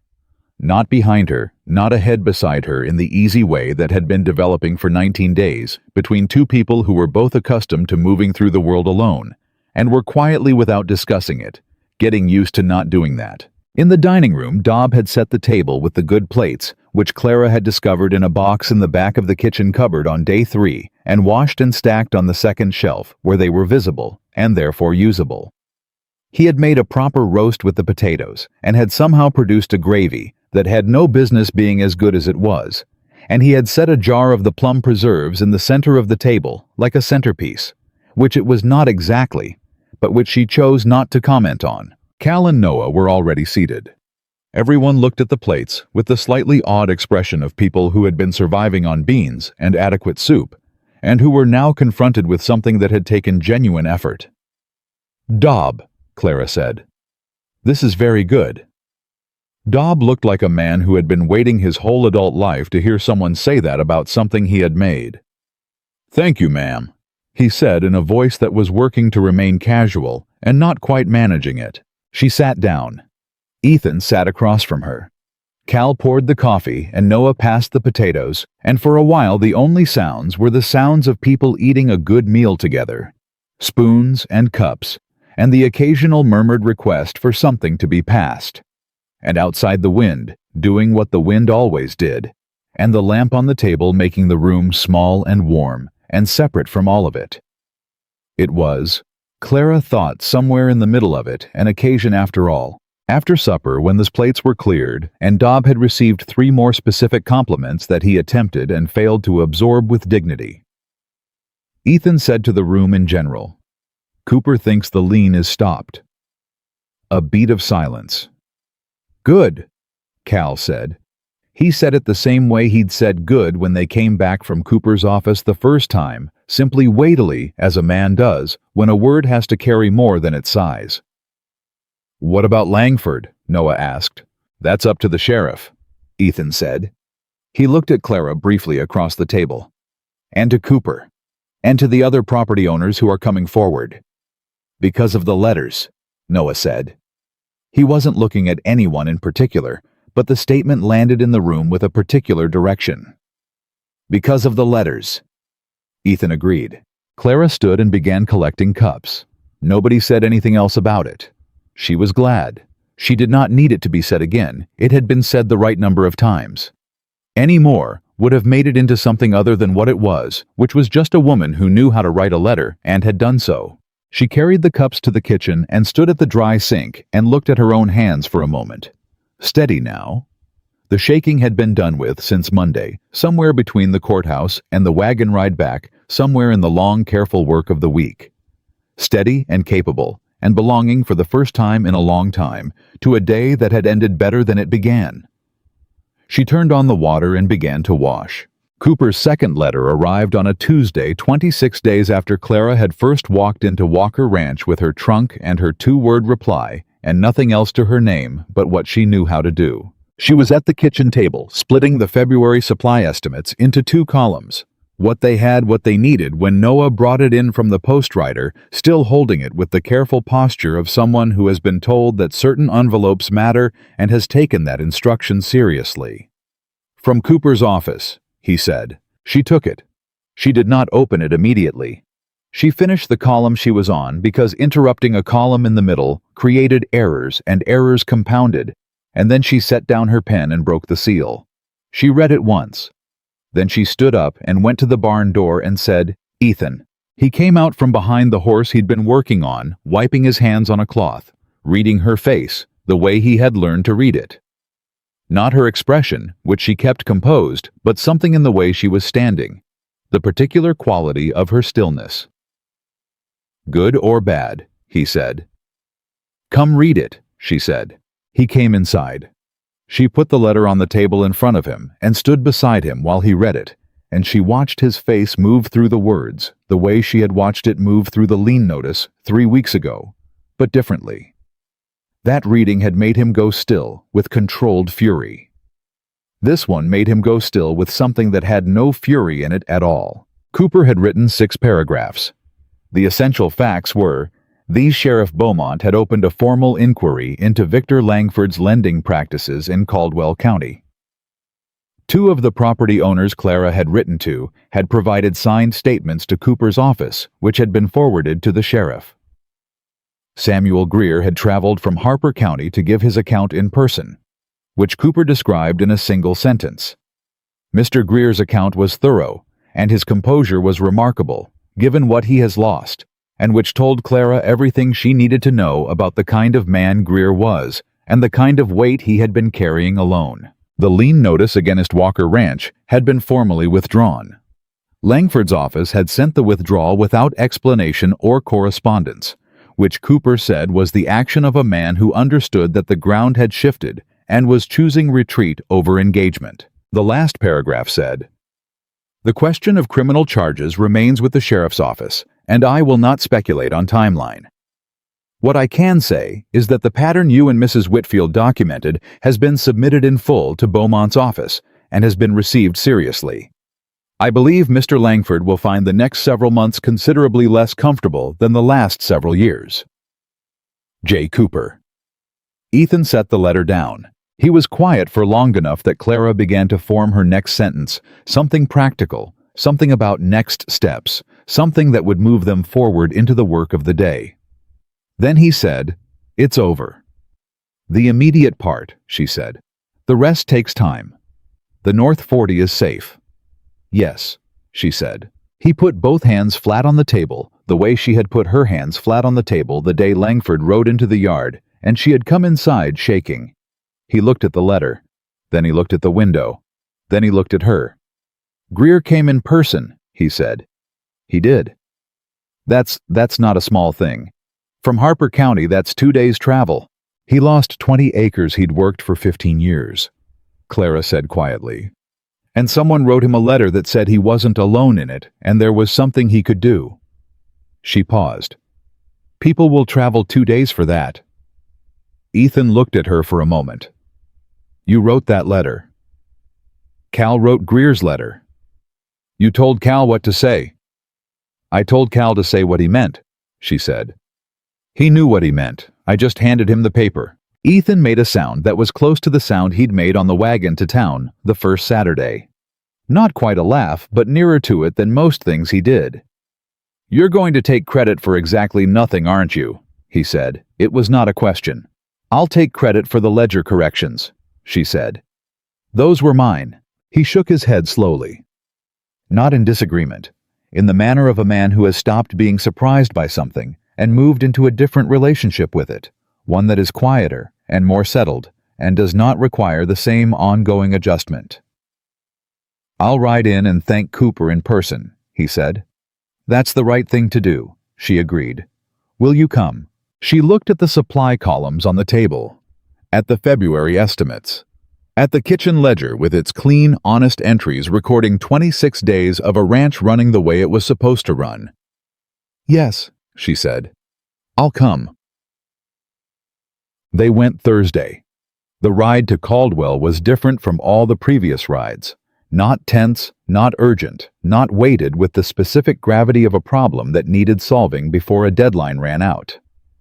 It was cold and clear, and the plains were the color of old straw under a sky that had finally decided to be blue instead of pewter. And Clara sat beside Ethan on the wagon seat, with her hands in her lap, and felt for the first time in a very long time the particular lightness of a day that did not require her to be braced against anything. She had not felt that since before Thomas died. She had not expected to feel it in Kansas. "You're quiet," Ethan said. "I'm usually quiet," she said. "You're quiet differently," he said. She considered that. "I'm not making a list," she said. "That's probably it. I usually have a list running. And today, Today, the list is short, she said. Thank Cooper. Come home. Come. She heard the word as she said it. She did not take it back. She looked at the road ahead and waited to see if he would say anything about it, and he didn't. But she felt the shift in the quality of the air between them, in the way she had learned to feel those shifts, small, significant, noted without ceremony. Cooper received them with the warmth of a man who has won something he cared about winning, which Clara respected more than performed modesty. He shook Ethan's hand and then turned to Clara and said, "The pattern documentation was the thing that mattered most. Without the prior filings laid out in sequence with the payment records, this would have been one man's word against another's. You turned it into evidence." "The records were public," she said. 40 people could have walked into that records room and found the same thing, Cooper said. "Nobody did. You did." He looked at her with the direct, appraising look of a man who respects competence without romanticizing it. "I mean what I said. When this is resolved, when you're ready for work that uses what you actually have, come see me." "I'm not sure what I'm ready for yet," she said honestly. "That's fair," he said. "The offer stands." Ethan said nothing during this exchange. But on the way out of Cooper's office, on the narrow staircase that smelled of pipe smoke and the particular dusty warmth of a room full of important papers, he stopped on the landing, and she stopped because he had stopped, and they stood there for a moment in the close space of the stairwell. "He's right," Ethan said. "About which part? About what you have." He looked at her directly. "I've been thinking about how to say something for about 2 weeks, and I'm not a man who says things easily. You know that." "I know that," she said. "So I'm going to say it plainly, and I'd ask you to hear it plain and not deflect it into something practical." She looked at him. Her heart was doing something she had not given it permission to do, which was its own answer to a question she hadn't asked yet. "All right," she said. "When I wrote that letter," he said, "I was looking for someone who could wash and cook. I thought I knew what I needed." He paused. "I didn't know what I needed. I knew what I was short of. Those aren't the same thing." He held her gaze with the steadiness that was the most consistent thing about him, that absolute, unperforming steadiness. "What I needed was someone who would look at what was in front of her and do what was required without waiting to be asked and without making it smaller than it was." He paused again. "I don't want to lose that when this arrangement ends." The stairwell was very quiet. "What are you saying?" she said. She said it clearly because she needed it to be clear. She had learned the cost of misunderstanding a man's words, and she was not going to pay it again. "I'm saying I want you to stay," he said. "Not as a housekeeper, not as a bookkeeper." He looked at her with the expression she had no name for, yet the one that had been developing for 26 days from the recalibration of the first morning, into something that had no more recalibration in it, just the settled acknowledgement of what was true. "I'm saying I want to build something here with someone who sees what I see when I look at this land. And you see it. I know you do, because you told me in the 3rd week what needed doing to the north fence, and you were right, and you looked at the kitchen garden layout and said, whoever planted those cedars understood wind, and you—" He stopped. "You understand this place. You've understood it from the first day." Clara was quiet for a moment. The cold came up from the street below, and the warmth of the office came down from above, and she stood between them and felt the absolute reality of the choice in front of her. Not a desperate choice, not a survival choice, the kind she'd been making for 11 weeks. A real one. The kind made by someone who has options. "I'm 25 years old," she said. "I've been a widow for 3 months. People will have opinions." "People have opinions about everything," he said. "I've never found that a useful consideration." "I would need the accounts to be mine," she said. "Not managed on your behalf. Mine as a shared responsibility. Equal access and equal authority." "Yes," he said. The same way he'd said it the day she asked if he trusted her. No hesitation. "And I would need—" She stopped. She looked at him. "I would need you to keep saying things plainly," she said. "The way you just did. I've had enough of things left unsaid to last me a long time." Something in his face changed. Not dramatically, he was not a dramatic man, but warmly. For the first time in 26 days, fully and without reservation, warmly. "I can do that," he said. "Then yes," she said. "I'll stay." He put his hand out. She took it, and they shook because they were both people who closed agreements with a handshake, and then he didn't let go immediately, and she didn't pull away, and they stood there on the landing for one moment longer than a handshake required, which was its own kind of plain speaking. Then she said, "The supply estimates. I need to revise the March column before Friday." "Of course you do," he said. They went down the stairs. The news about Langford reached the ranch the following Monday through the particular telegraph system of a small county town, which was faster and more comprehensive than anything the post office managed. Noah came in from a supply run with his eyes wide and the specific expression of a young man carrying information he considers important. "They arrested Langford," he said in the doorway of the kitchen to Clara and Ethan and Cal, who happened to all be there at the same time, which was itself unusual enough that Noah registered it as an audience worth delivering news to. "This morning, Sheriff Beaumont and a deputy went to his office on 2nd Street and—" He stopped. He seemed to be deciding how much was confirmed versus reported. "The man at Hanson's said there were papers. Fraud charges. 4 counts. Clara set down her pen. "4, Ethan said. "4 so far," Noah said. "That's what Hanson's man said. He said they took the files from Langford's office. Both clerks were let go this morning." He looked at Clara. "He said it was because of the county records. Someone had flagged the pattern with the recorder's office, and once Beaumont started pulling threads..." He stopped again. "He said Langford's been running this scheme in 3 counties, not just Caldwell." The kitchen was very quiet. "3 counties," Cal said low. "How many properties?" Clara asked. He didn't know, Noah said. A lot was what he said. She absorbed that. She thought about the 5 names she had found in the courthouse records room. 5 in Caldwell County alone, 14 months. 3 counties longer than that.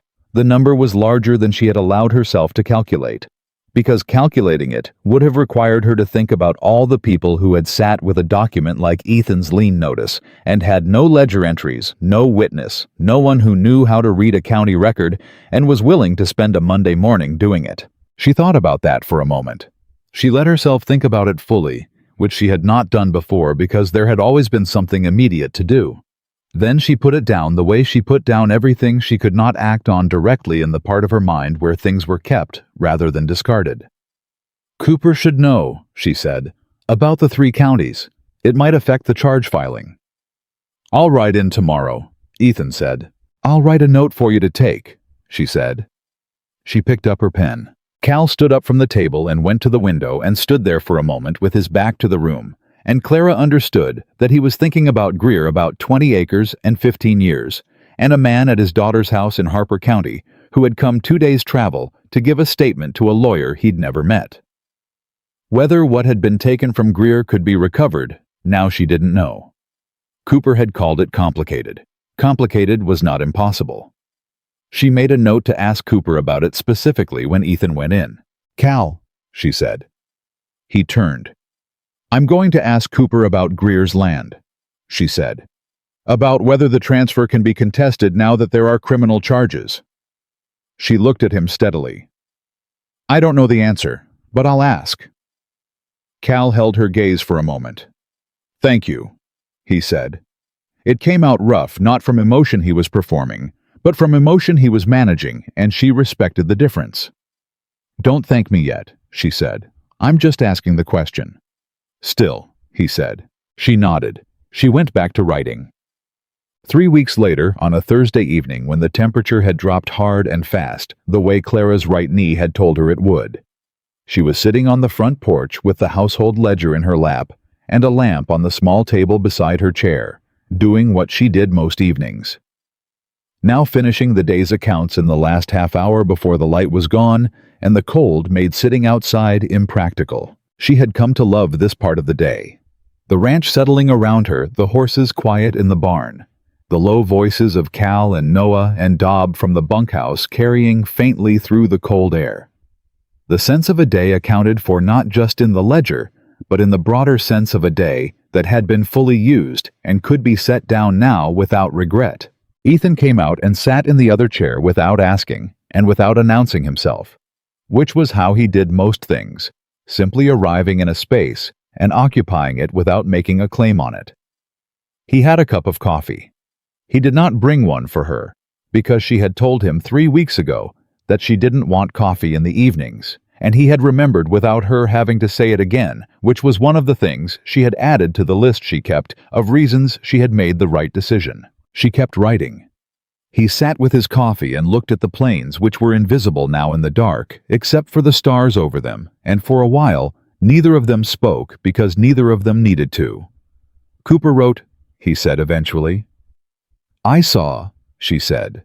She had put the letter on his desk when it arrived that morning. "Langford's counsel is asking for a continuance. Cooper says it won't be granted. Cooper's probably right." She turned a page. "He also said the property owner in Pratt County has engaged their own attorney. That's good. It means the case is building from multiple directions and doesn't depend on any single filing." "And Greer," she finished the entry she was on before she answered. "Cooper says it's possible," she said. "Transfers made under fraudulent inducement can be contested.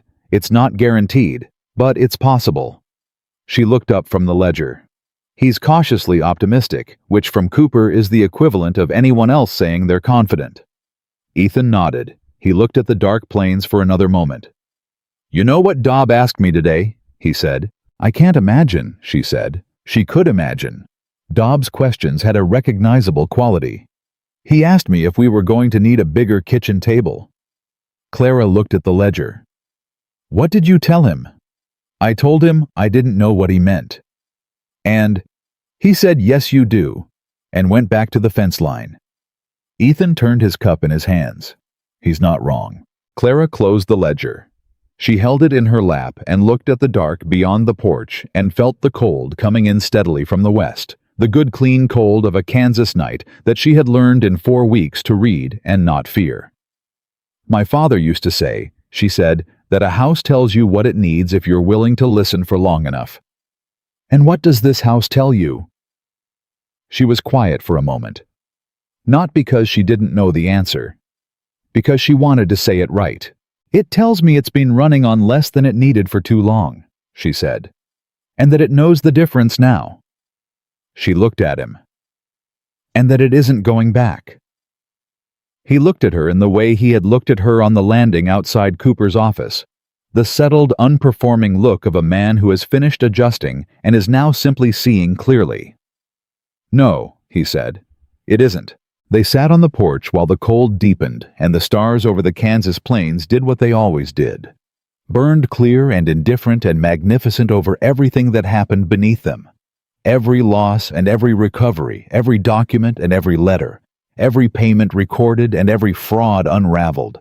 Every woman who had ever been asked if she could wash, and had understood that the question was never really about washing at all. After a while, Ethan said, "Come inside. It's too cold to be sitting out here." "I know it's cold," she said. "My knee told me an hour ago." "Then why are you still out here?" She looked at the stars. "Because I wanted to sit with it for a minute," she said. "The fact that it's all right." He was quiet. Then, "Is it all right?" She thought of Thomas, who had put the account books in her hands and called her mind a trap worth filling. She thought of the boarding house room, and the $47, and the letter with its bare demanding list. She thought of 11 days that had become 26, that had become 4 weeks, and were becoming something she did not have a word for yet, but recognized as the shape of a life that fit her, that used what she actually was, all of it, without asking her to be less. "Yes," she said. "It's all right." She picked up her ledger and her lamp and stood up, and he held the door open, and she walked through it into the warm kitchen with its clean shelves and its honest accounts and its table that might, as Dob had suggested, eventually need to be larger. She set the ledger on the shelf where it lived and turned down the lamp and looked at the kitchen for a moment. Her kitchen with its inventory list on the inside of the larder door and its separated account books, and its row of good plates on the second shelf, where they could be seen and therefore used. Then she went to bed and slept well and woke before 5 the next morning, because that was when the work began, and the work was hers, and she was exactly equal to it. That was enough. That was everything. That was how Clara, Whitfield widow bookkeeper ranch manager, and the woman who had answered a letter in 2 words and meant every one of them finally fully came home.